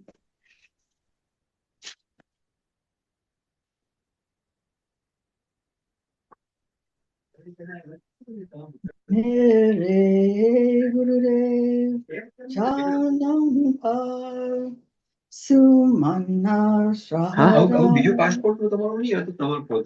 Advita Hai Teri Hai Din Hai Jo Hai Wahi Tujako Samarapita Hai Na priti hai pratiti hai nahi puja ki shakti hai na priti hai pratiti hai nahi puja ki shakti hai mera yan man mera yan tan Mera kan samarapita hai.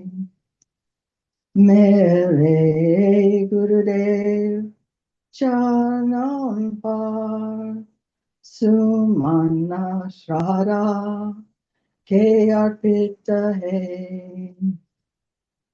Tu mahio bhava mein mere Vicharon main, Pukaron main, Tu Maio, Bava main me, Vicharon main, Pukaron main, Vanaleyant, Avamujiko, Mere Sarvat Samarapita Hai Mere Gurudev Charan Par Sumana Shraddha Ke Arpita Hai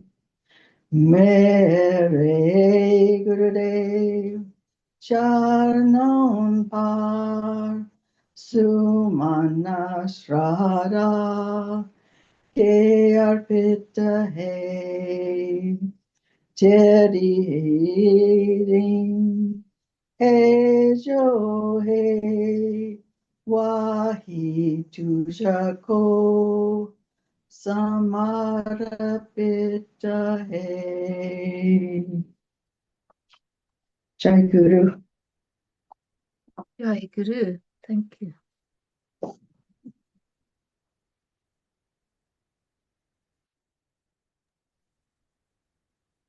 Jai Guru. Oscar, you're going to sing a bhajan. Oh, yes.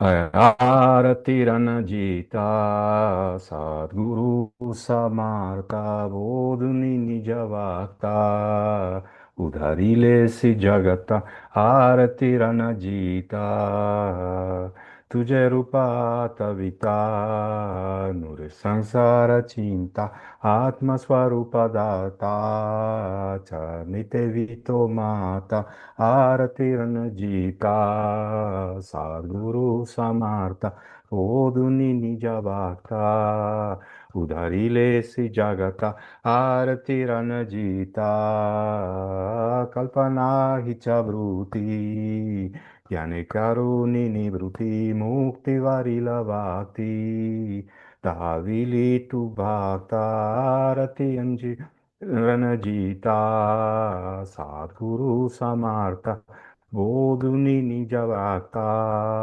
Udarile si Jagata Arati Ranajita Tava Divya Guru Prema Disata Sena Sima Siddharama Sichotama Tuja Sharanananta Arati Ranajita Sadguru Samartha Bodhuni Nijavakta Udarile se Jagaka Arati Ranajita. Rajadira Sadguruna Sri Ranjit Maharaj Ki Jai. Jai Guru.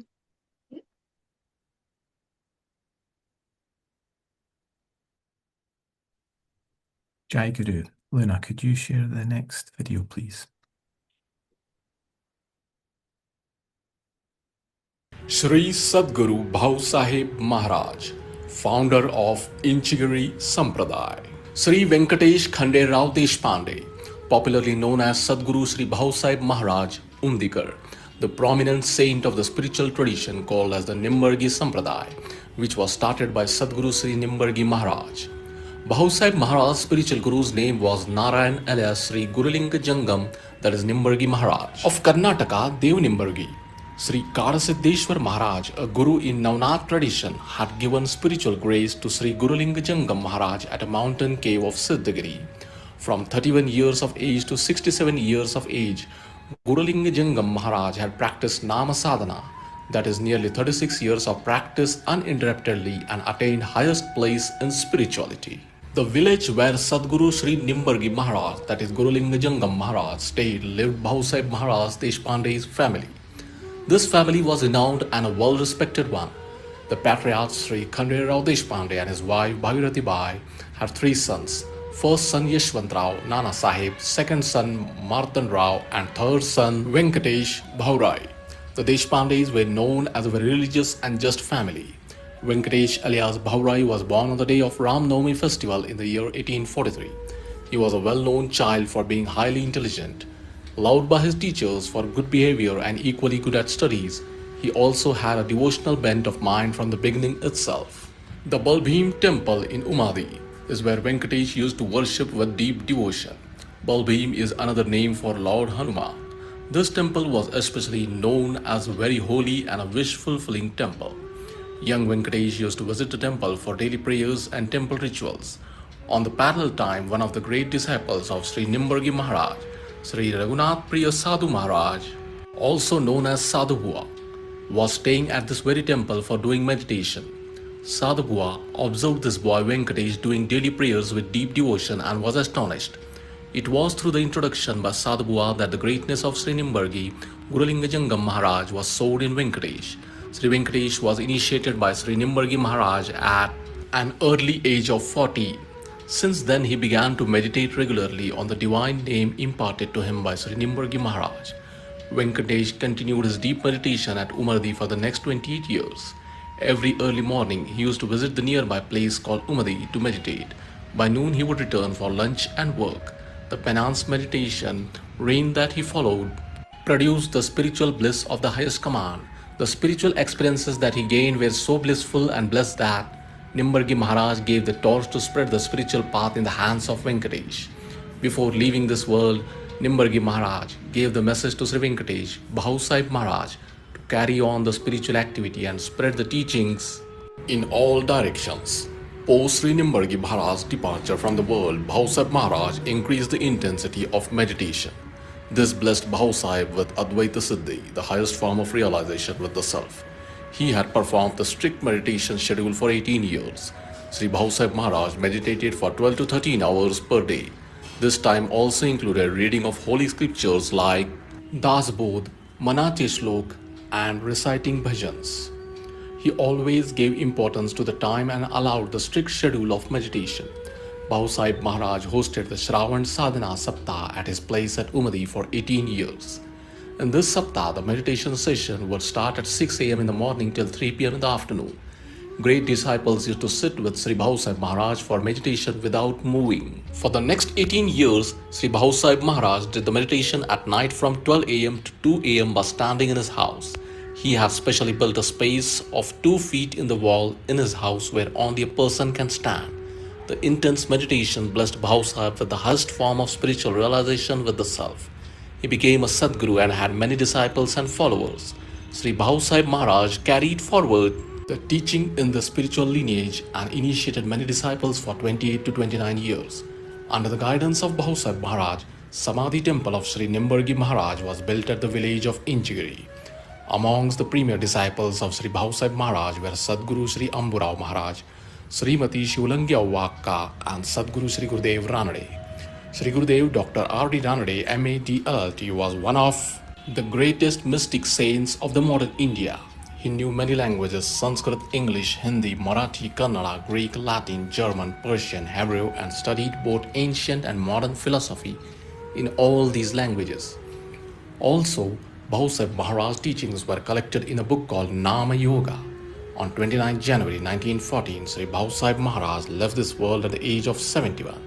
Today, at the Injigiri Temple Mud, stand the divine samadhis of Sadguru Sri Gurulinga Jangam Maharaj, that is Nembargi Maharaj, Sadguru Sri Bhausahib Maharaj, and Sadguru Sri Amburao Maharaj at the same temple complex.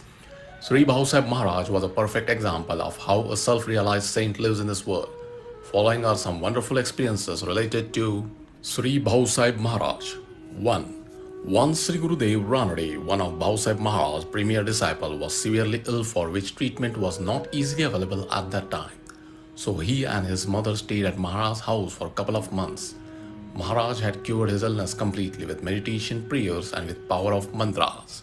Second, once during a spiritual event at Bhausahib Maharaj's place, a devotee wanted to move out in morning as he was not getting inclined towards the ongoing spiritual discourse. So, he was thinking in his mind, as if some of his relative dies, then he can get a reason to move out. In evening, Maharaj just spoke as why should one think of his relative getting killed for sake of moving out from his event. The devotee felt sorry about it, as Maharaj had read his mind. Third, an old lady disciple used to cross a river and visit Bhausahib Maharaj's spiritual discourses. However, one day it was raining heavily, so it was difficult to cross the river. The lady had so much faith in Maharaj, she sat on a gunny bag, floating it on water, and crossed the river, repeating Sadguru Maharaj's name. On the other side of river, Maharaj had stopped the discourse in between till the lady crossed the river. When asked about the reason for stopping, Maharaj replied that he was keeping a watch on the lady disciple and guarding her so that she should not drown in the water. Fourth, once Bhausahib Maharaj's son British friend had visited home. His son and friend were laughing loudly while eating food. After some time, Maharaj asked his son the reason for laughing. Son replied as they were remembering and talking about the British friend's pet dog and laughing. Maharaj replied as one should always remember God while eating food. Guru.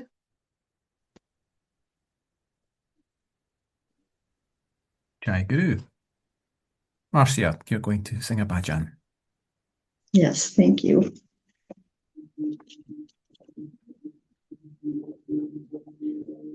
Rajadi Raj Sakrinathri Nisargadatta Maharaj Ki Jai.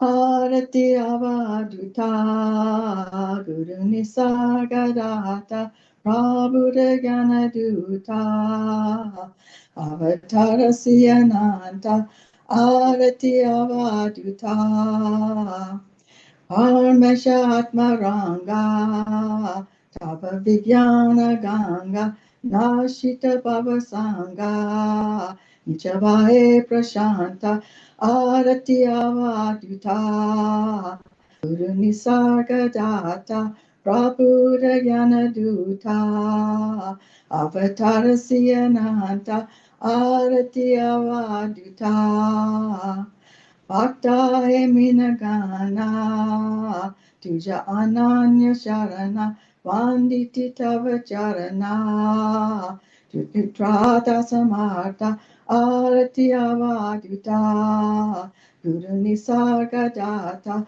Prabhu Jnana Duta Avatara Siyananta Arati Avaduta Atma Vishramdama Tava Aparamahima Guru Dasanami Bhakta Bharya Vidata Arati Avaduta Guru Nisarga Data Prabhu Jnana Duta Avatara Siyananta Arati Avaduta Jai Guru, Jai Satguru.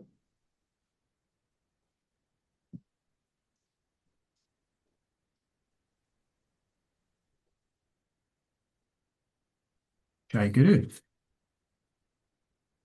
I'm going to read one of Ramakant Maharaj's Abhangas that was composed by Maharaj in 1963 or 1964, 1 or 2 years after meeting his master.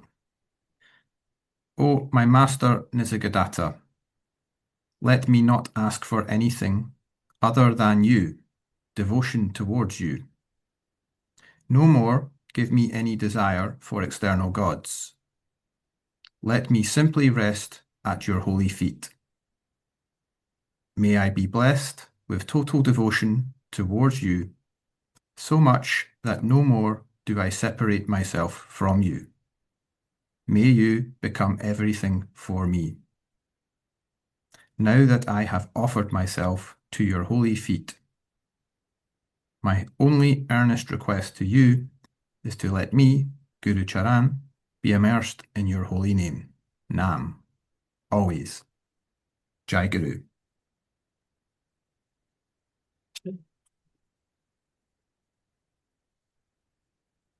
Love, you're going to sing a bhajan. Yes.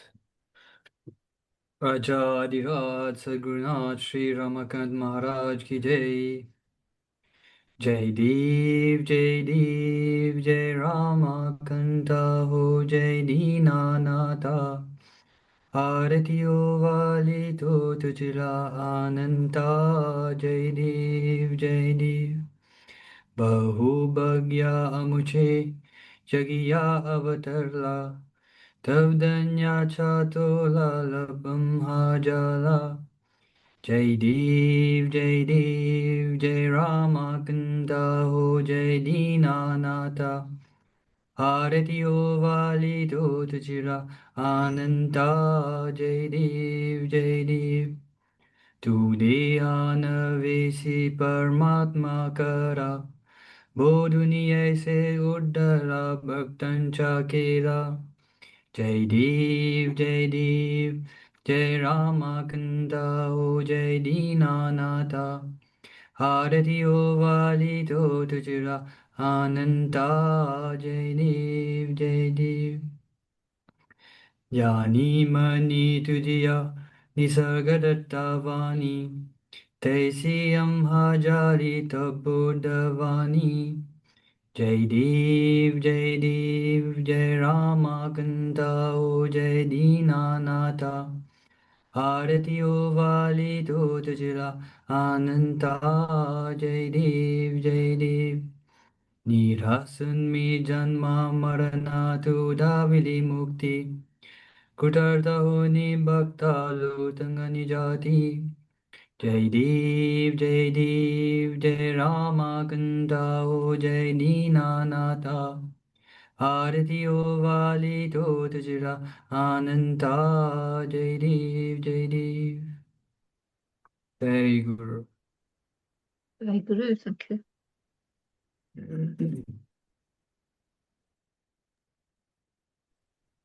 Jai Guru. Luna, could you share the next video, please?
Okay.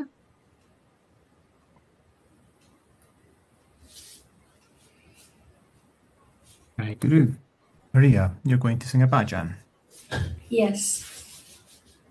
Alaklakshoni painiya vastu Parat parachinmaya brahmateya prakashaye Gurupada banduni adi paitu Hridayatari shoduni manapta durtakari boduni Krama koda matsarangi dambankara buni vaita kalpana maratya buni Ekagre manas vatata karoni Maisapan masani mudra lava atma pasani Drusti ata drusti suranga karunya sama drusti maga nanata teche ranga suranga Rakashata peta pude nirvanate janave Alakshakshuni paniya vastu Nila varnate bimba akashi Chaitanya mosatyama vastu yadaliyase Trikuta veduni oyala tyata Nimarganeda serupa rupa omni pravesha Umana uniya brahmarandri Samadhi labuni vasete te kala kadana dase Sida purusha tu yoga saluni tavastarito karunyarana apula panara enimanya Tyalachi prapti yoya chara chara babramae Alakshakshuni painiya vastu Satguru Krupa Janmachivari Yalaga Bala Gelato Chiga Yalaga Tigumato Villa Mantra Yapaga Yatri Astau Prayogit Sada Salpakito Ambabe Panatadana Guru Charani Arpito Tomula Pitya Ichito Arkantan Maya Davalotuni Nia Vastulaxito Lochali Nira Pexatun Mila Prani Jagata Vedarayantari Jnana Bodasapiye Alaklakshoni Painiya Vastu Satguru Krupa Utamayasi Sayatasi Alityalaniya Vastula Dali Pata Patan Majotachi Paire Payali Chinmaya Vastu Dalamalali Shaliranga Santa Pramana Nanya Guru Mauli Anande Adivara Krupa Keli Kavana Kataste Kari Siddhanta Ganapati Rima Gadosa Eta Guru Putra Tunyana Banta Aikunitania Oya Lungara Bhatya Chabali Vae Alakshakshoni Painiya Vastu Jai Guru. Jai Guru, thank you. Jai Guru. Luna, you're going to sing a bhajan now. Thank you. Raja Ajarat Satguruna Shri Anjuma Maharani Ki Jai. Guru ha Santa Kulicha Raja, Guru ha Santa Kulicha Raja, Guru ha Prana Visava Maja, Guru ha Prana Visava Maja, Guru Vindeva Nahi Duja, Guru Vindeva Nahi Duja, Bhakta Tralokiya.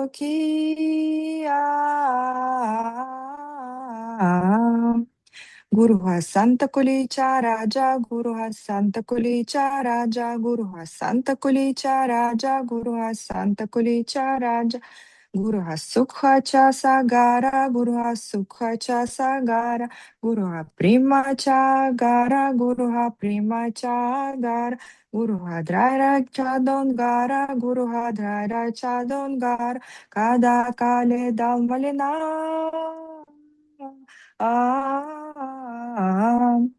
Guru ha Santa Kulicha Raja, Guru ha Santa Kulicha Raja, Guru ha Santa Kulicha Raja, Guru ha Santa Kulicha Raja, Guru ha Satya Lagishaya, Guru ha Satya Lagishaya, Guru ha Sadha Kansi Maya, Guru ha Sadha Kansi Maya, Guru ha Kamadhenu Gaya, Guru ha Kamadhenu Gaya, Bhakta Gari Dubatseya.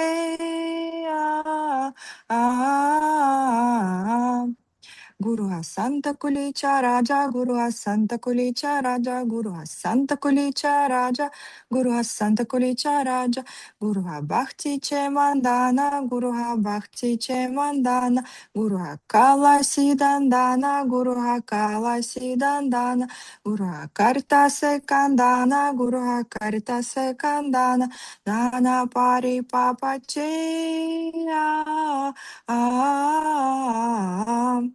Guru Santa Kulicha Raja, Guru Santa Kulicha Raja, Guru Santa Kulicha Raja, Guru Santa Kulicha Raja, Guru Vairagya Je Mula, Guru Vairagya Je Mula, Guru Parbrahma Kevala, Guru Paramatma Kevala, Guru Datha Vitat Kala, Guru Soda Vitat Kala, Gahtilinga Deha Che.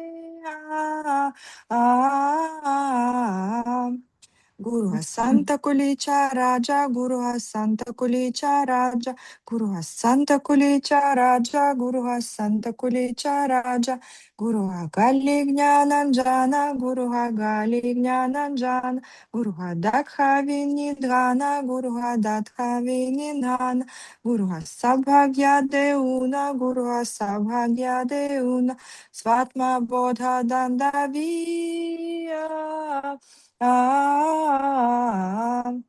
Guru Santa Kulicha Raja, Guru Santa Kulicha Raja, Guru Santa Kulicha Raja, Guru Santa Kulicha Raja.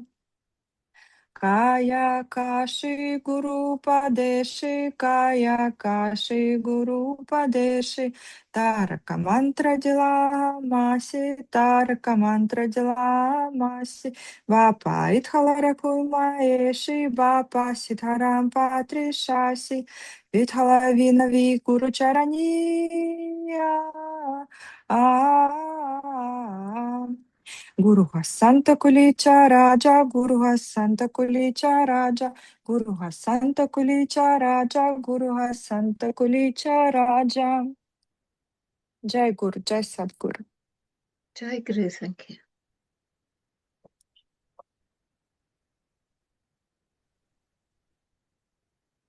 Jai Guru. Luna, could you share the next video, please?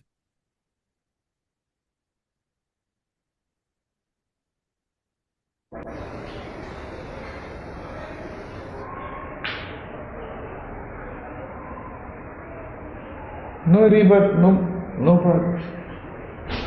Today you may not know. After some time, if you have that conviction, your view will be changed. Can we have in our cases? When I have been to Saptamarch, we talk million lectures, but it's bombarding for us. There is no maturity. We are just 22, 23, even up to 30 also. And he used to say, listen to me, listen to me.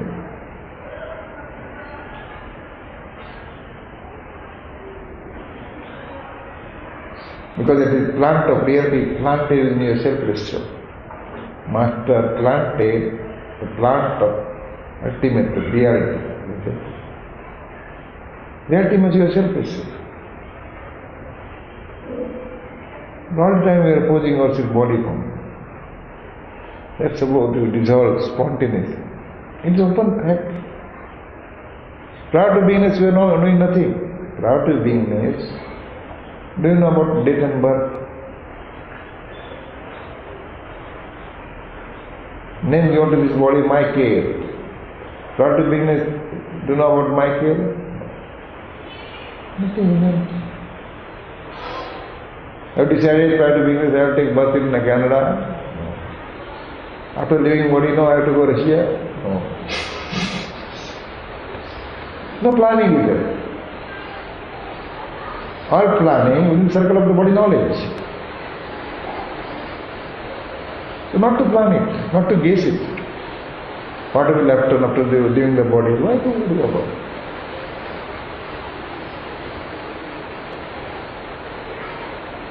Prior to being cannot plan which body you have to do, female body or male body, which country you have to go, and decide it. This is spontaneous. Does not decide I have to enter this particular body. Because it says it is resist living a long dream. It's a long dream. In that dream you say, my father, my sister, my brother, my master, my God. Nothing is there. No master, no disciple, no God, no devotee. Listen to me.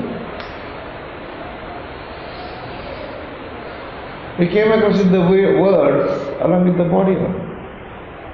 All expectations, all needs, all requirements, all concepts, all type of feelings came across in the body. No feeling is there.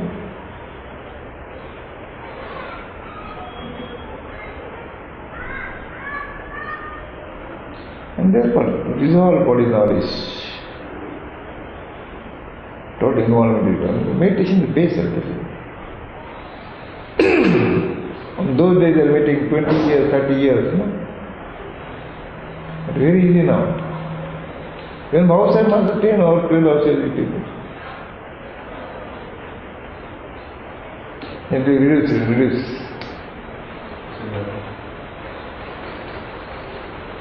It's only media, meditation on the media, through which you are inviting attention of the meditator that you are ultimate. Considering sensitiveness of the spirit is so sadhana again. The meaning of I am Brahman, Brahman I am. Because you forget your identity. What each and every knowledge, but the essence of body is there. From somebody else. That's a photo it is all. Everybody knows I am Brahman, Atman, Paramatman, God, Master. You know. But that knowledge is supposed to be, that reality, knowledge is reality, supposed to be absorbed totally. Therefore, that discussion on spirituality will not happen. We go on talking hours together, years together, meaning. The temporary entertainment, spiritual entertainment.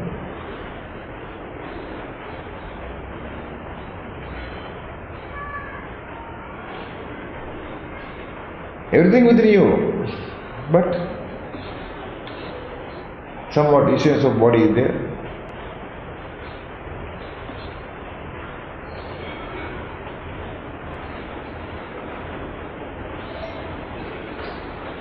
This is spontaneous conviction supposed to be. So illiterate people not applying their mind. People between you are everybody.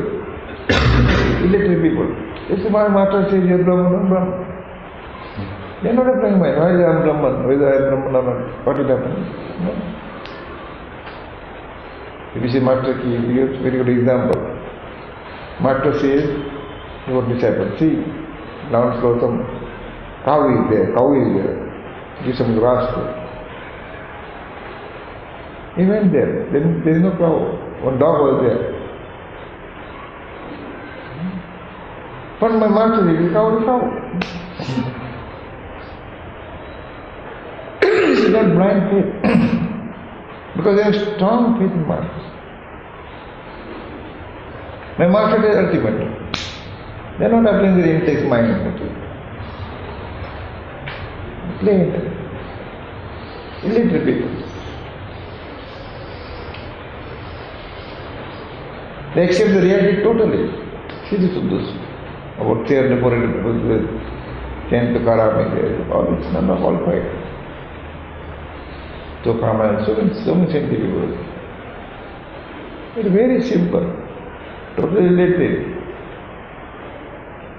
Not knowing anything, but there's something flowing inside, knowledge. I told the story of Janabai, very good maid servant, learning visuals, good maid servant, related. staying with the house of the Namdev, the great chant of those days. They're actually listening, doing their job.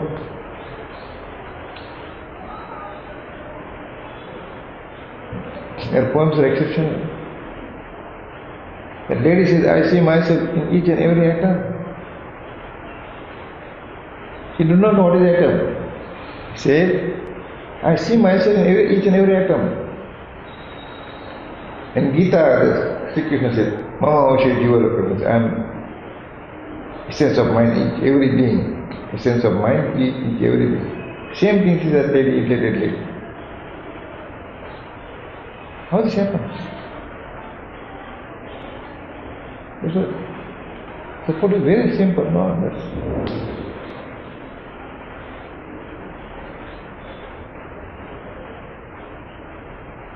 A sharp intellect pricking from backside. Straight. It happens. It is not your fault.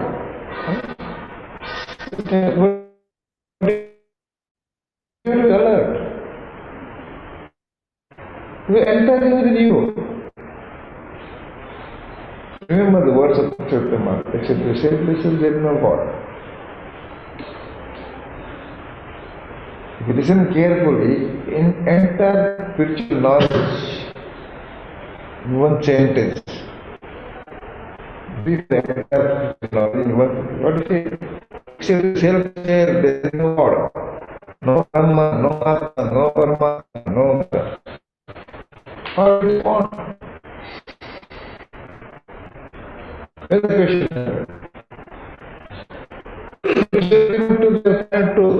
question. Nothing is there in the world. I agree. Okay.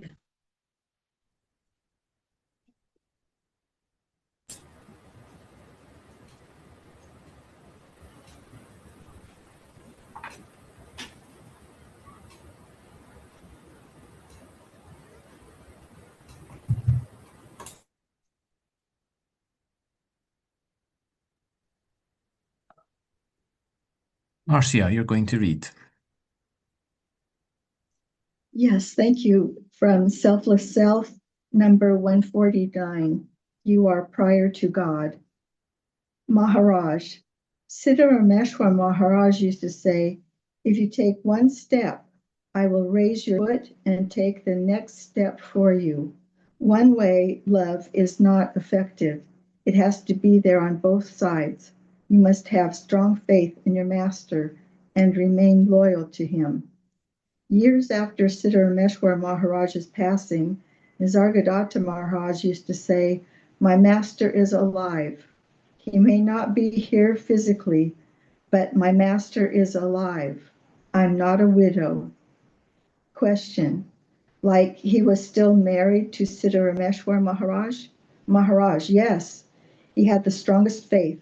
You must have strong faith in your master, whoever he may be. Only then will the knowledge be implemented, converted, and put into practice. Half faith, half trust is of little use. Even if God appears before you, you must have the courage to recognize and deny this and say, no, no, my master is greater than you because it is out of my presence that you appear as God. There has to be that conviction. God cannot appear without your presence. Your presence comes first and then God. The conviction is, out of my spontaneous presence, you appear as God. If my presence were not there, then who can see God? So I am prior to you, God. This spontaneous feeling is not a joke. This is the strong faith of the masters. The guru, the master, is greater than God. Kabir said, if God and my master appeared before me, I will bow down to my master and not to God, because my master has shown me God. The master says, this is God, so I trust my master. I have complete faith in my master. I did not know what God was, but my master showed me. This is God, so I will bow down to my master first. Casual spirituality will not help you. People say, I have been to see this master. He is very good. and then I went to another master who was even better. Great. These are visitors, roamers, travelers with no stability. You have to make this the last destination. If a master shows you ultimate reality, you must stay with this master and be faithful, loyal to him. The master is like a mother. You don't change your mother. It is extremely important to hold the conviction that you do not need to go anywhere else. You know that there is nothing more to find. If you still wish to go and see another master, then this is a sign that you still do not have the conviction. You are still wandering, roaming. I am sharing the same knowledge that was shared with me by my master. I will be happy if any one of you moves towards the ultimate truth. This would be my payment. Be a master of reality and not just a master of philosophy or spirituality. A professor may teach by speaking about truth, whereas a master lives it. This is practical living knowledge. Be strong. Have strong faith in the master. The same master exists within you. Don't consider yourself different or separate in any way. There's only one master. The master is one and the same. All the masters in our lineage were very simple and very humble. Nisargadatta Maharaj used to serve at a shop counter. He wasn't saying, "Oh, I am a master, I have spirituality." No, he had complete humility. However, don't expect your ego to welcome your attempts at being humble. Question.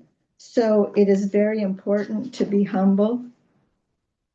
Maharaj, after knowing the reality, humility is an automatic process. After knowing the reality, there is only all that's left is I am nothing, nothing. Question. It is like the opposite of what you might expect. After the long journey and all the efforts, I think I would be looking to put a crown on. Maharaj, when the conviction comes, when it arises spontaneously, when you know that you are nothing, then you will be everything. When there is the conviction that you are nothing, this means you are everything. Be alert, be cautious. Question. And patient? Maharaj, you must have strong faith like these masters.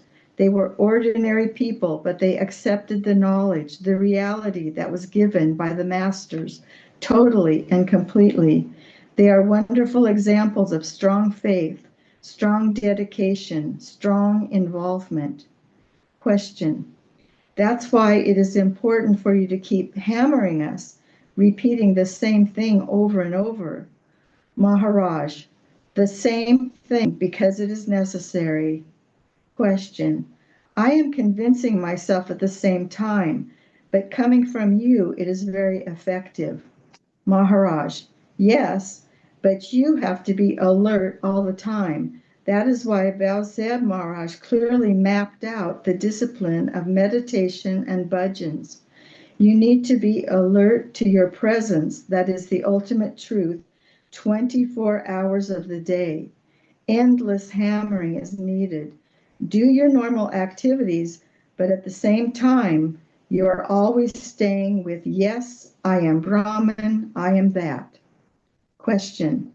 This morning we were reading the preface by Nisargadatta Maharaj to Master of Self-Realization, where he talks about his devotion to his guru, Siddharameshwar Maharaj, and how important that was, how special. Basically, he said that if you don't have complete faith in the master, you are wasting your time. Maharaj, and strong faith within you also. This should be your last journey. There should not be any temptation to go looking for another master. You must stabilize and be strong. The master is within you. Have faith in your master. Find stability there. Question. What do you mean by be strong? Maharaj, Be strong internally. Be determined and have courage. Believe that what you are hearing is true and accept it. Keep convincing yourself. Open truth has been placed before you, your truth, your ultimate, your final truth. Be with you. Go deeper and deeper and deeper within you. There are so many masters around today that one needs to be careful and be with a proper master, a true master who knows himself, one who is realized. How can anyone guide others to self-realization if he is not himself realized? Question. True, like the blind leading the blind. Maharaj, a proper true master is hard to find. Vivekananda searched and searched for a master who could show him God. Eventually, he met Ramakrishna Paramahamsa, who said he could show him God in himself. My master said the same thing. I'm not making you a disciple because the master is already within you. I'm showing you the master within you. Question. I love that. We are the same, equal. You're not making us dependent. You act as a mirror so that we can see ourselves, our true reality. Maharaj, master is more than a mirror. With a mirror, there is some darkness on the back of it. It only shows one picture. The master shows you the entire world, the back, the front, the side. All sides are open to you. Clear reality. Question. And if I follow the master with total faith, then little by little I will become the master? Maharaj. Not becoming. You are already the master. Question. Okay, the realized master then. Maharaj. Be careful. These are just words we are using. Do you say, I am becoming Susan? You are already Susan. Words are indications of ultimate truth. Every word has its own limitation. Your existence is beyond all limitations. Question. I fell into the WORDS trap again. Maharaj. This is exceptional knowledge. Accept it. Self-conviction is most important in the light of the Master's teachings. Self-conviction is very important. At school, the teacher gives you some numbers, say a few sums for you to tally.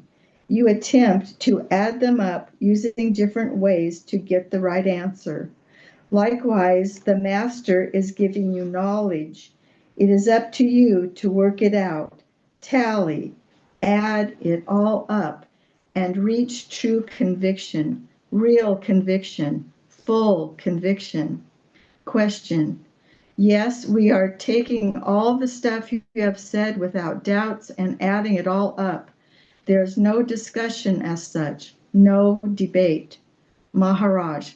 Correct. No debate. Here, the knowledge has not to be tested. It is not a political issue, not a philosophical issue. It's not up for debate. Just to know and be quiet. Just to know the reality and be quiet. The key has been given to you. The secret has been opened. The power is there. It is yours. It has been unlocked. You have to use that tremendous power. Don't insult your inner master by neglecting yourself. Convince yourself in this way. You have now been promoted to the position of captain. Previously, you were just the ship boy. After getting the captain's post, do you keep on saying, yes, sir, yes, sir? No, because you are no longer a ship boy. Likewise, the master given you a big post, an important post. There is no further need for the ship boy and his yes, sirs. After knowing the reality, you must have complete faith. My master has shown me my identity. I am everything. I am ultimate truth. Without saying it, there is no I, there's no you, but there is spontaneous conviction. There is spontaneous conviction without I, without you. Jai Guru. Jai Satguru. Jai Guru, thank you.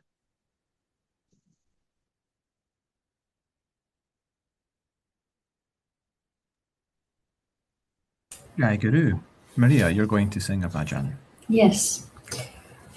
Arati Siddharama Sachidananda Prema Sadguru Sukadama Ariyaratu Brahma Arati Siddharama Tu Ekapatarisha Karivikalpanasha Todo Nibaba Paisha Udarile Siyama Arati Siddharama Sachidananda Prema Sadguru Sukadama Hariharatu Brahma Arati Siddharama Vedanta Uya Parama Parikaroni Sugama Prabodhile Varma Nurviyanyana Nama Arati Siddharama Sachidananda Prema Sadguru Sukadama Hariharatu Brahma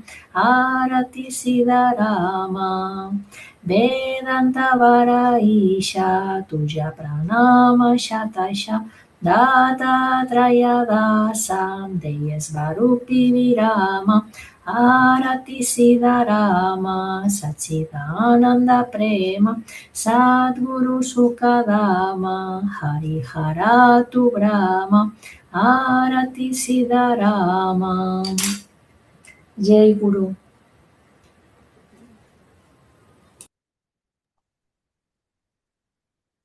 Jai Guru. Luna, could you share the last video, please?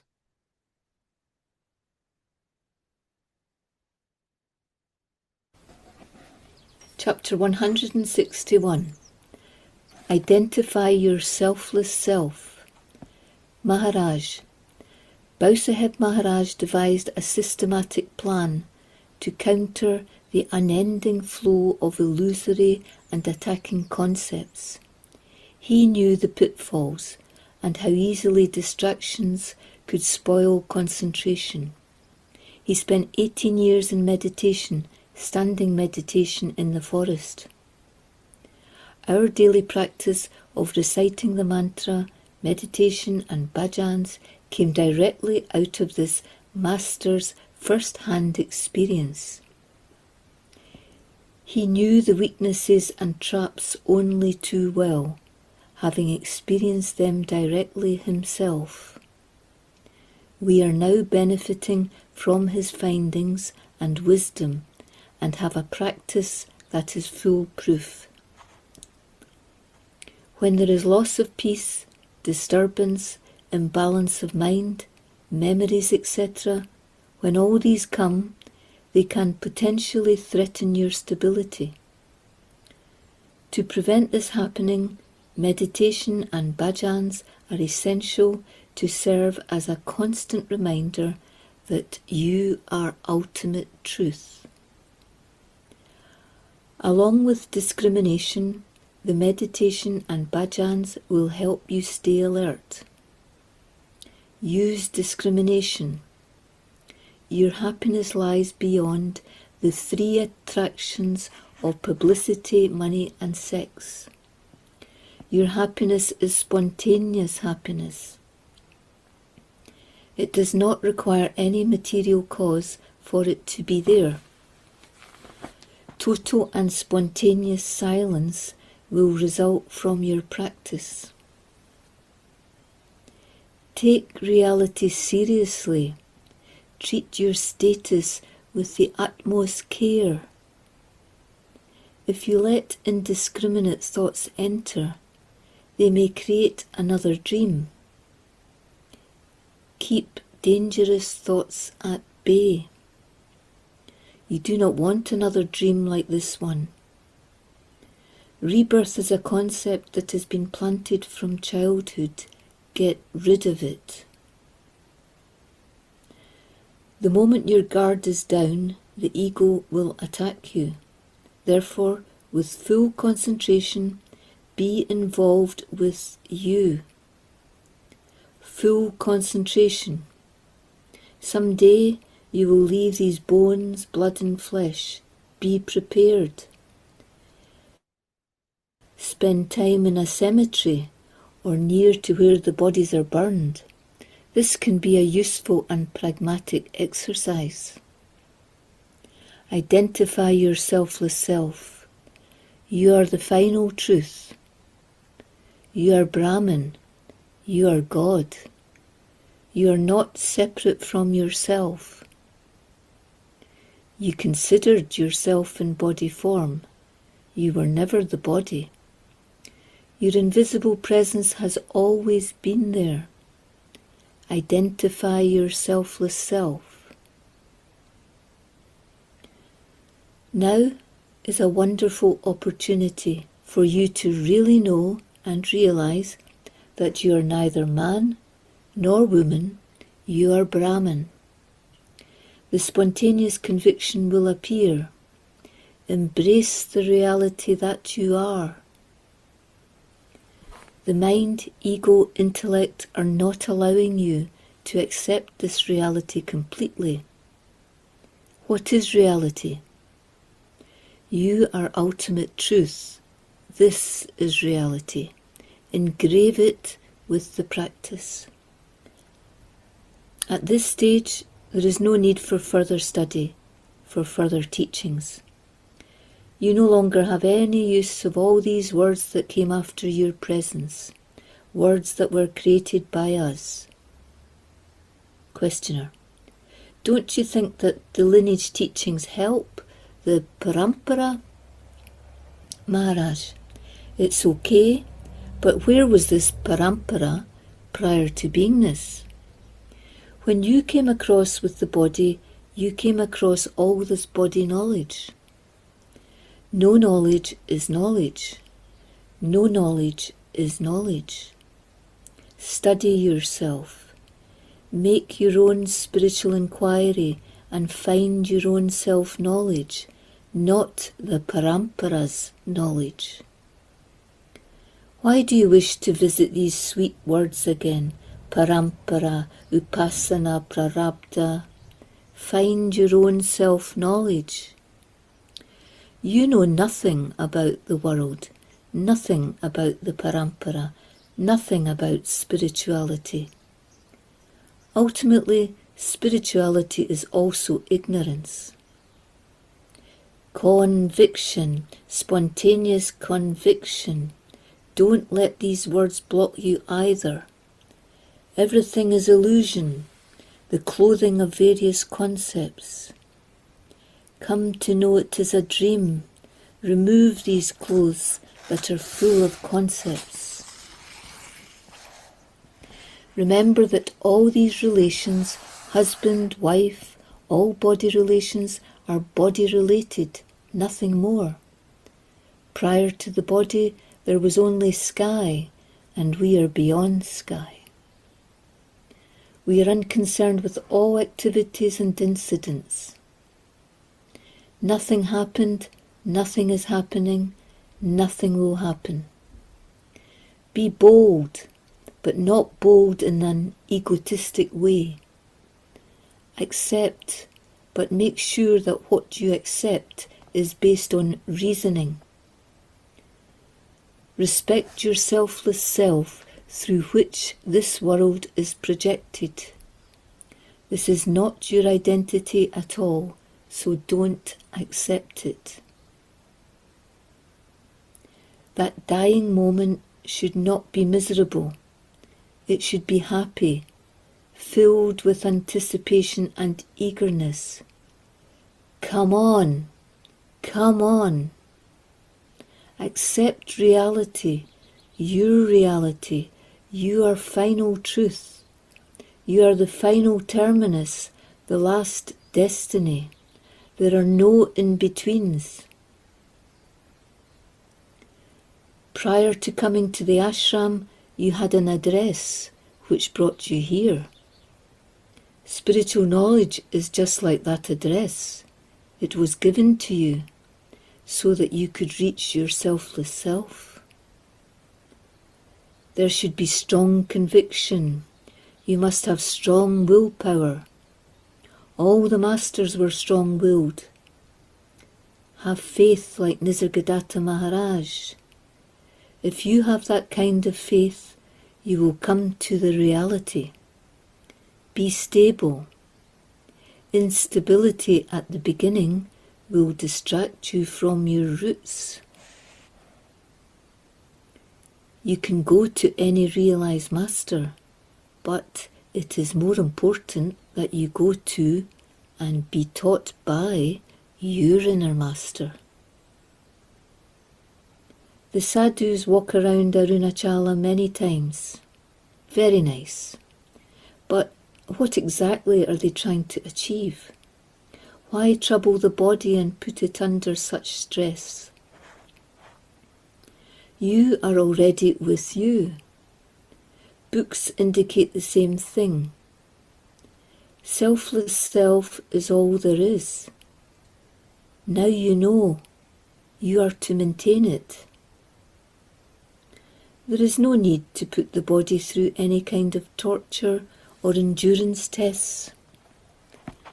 Maintenance is essential. If you do not continue the practice and neglect your reality, illusion will return. Strengthen your foundation and make it perfect. If you have a perfect foundation, you will come to know perfection, spontaneous perfection, total peace. This identity is a momentary identity. The clock is tick, tick, ticking for the body. The body is a time clock. Have strict involvement and forget about the world. It is now up to you. Have one desire only, the desire to be free in the real sense. I am addressing the invisible listener in you. Come forward with strong desire. I want to know the reality. Otherwise, the Master will not show up. You have to surrender to selfless self. Be humble, polite, respectful, and peaceful. No jealousy, no attraction, no struggle, no quarrel. Just peaceful. Why fight? Who are you fighting? Spirit is one. The ego is dangerous and has to dissolve altogether so that you can be calm. You can measure yourself against the 6 qualities we talked about earlier to see how deeply your spirituality is absorbed. These are forgiveness, patience, expectation of realization, desire to know, total devotion, and lastly, faith in the Master. As you come closer and closer, the entire world will be forgotten. If you keep your eyes open and don't accept anything blindly, you will come to know the reality in you.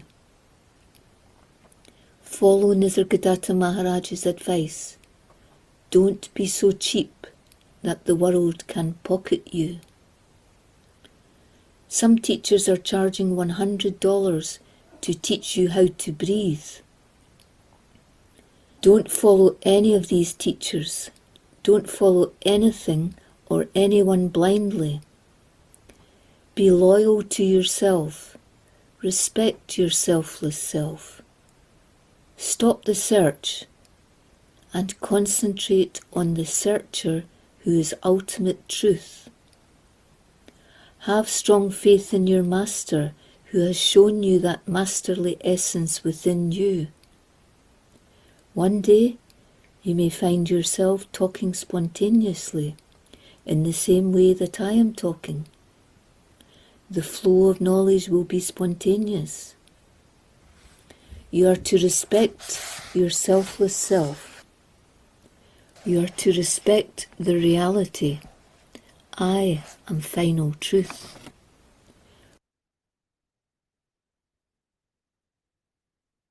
Jai Guru.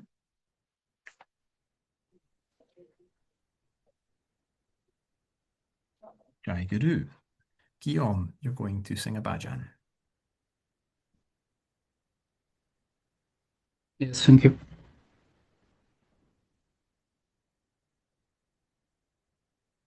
Ovaru arati mazya sadgurarayachi. Ovaru arati mazya sadgurarayachi. Chukaviri feri mazya janma maranachi. Ovaru sidaram maraya. Ovaru sidaram maraya. Shabna varni ovari mazikaya. Ovaru Sidaram Maraya. Ovaru Sidaram Maraya. Brahmariyara Tumshikariti Seva. Brahmariyara Tumshikariti Seva. Dei Prema Muda Maza Sidarama Deva. Ovaru Sidaram Maraya. Ovaru Sidaram Maraya. Sharnavarmi Ovari Mazikaya. Ovaru Sidaram Maraya. Ovaru Sidaram Maraya. Apuriya Bodhe Kanvaravazara. Apuriya Bodhe Kanvaravazara. Mayani Atriksha Surya Gavara. Ovaru Sidaram Maraya. Ovaru Sidaram Maraya. Sharnavarmi Ovari Mazikaya. Ovaru Sidaram Maraya. Ovaru Sidaram Maraya. Avarice Bhakta Maze Bharaguparam. Avarice Bhakta Maze Bharaguparam. Aravidya Budi Miravi Svarubisakara. Ovaru Sidaram Maraya. Ovaru Sidaram Maraya. Sharnavarmi Ovari Mazikaya. Ovaru Sidaram Maraya. Ovaru Sidaram Maraya. Budi Prakashadatta Sadgurutu Machiyae. Budi Prakashadatta Sadgurutu Machiyae. Charachari Vyapaka Tuzavara Nishapae. Ovaru Sidaram Maraya. Ovaru Sidaram Maraya. Sharnavaruni Ovari Mazikaya. Ovaru Sidaram Maraya. Ovaru Sidaram Maraya. Ajadra Shadna Shriyamakant Maharaj Ki Jai. Ajadra Shadna Shri Sargata Maharaj Ki Jai. Jai Guru, thank you. So now we're going to meditate for 30 minutes for those who can stay longer. And I'll let you know when the 30 minutes are up, and then we can all leave quietly. Okay.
Jai Guru.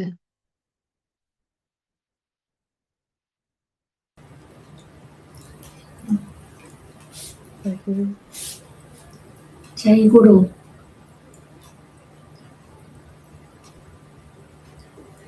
Jai Guru.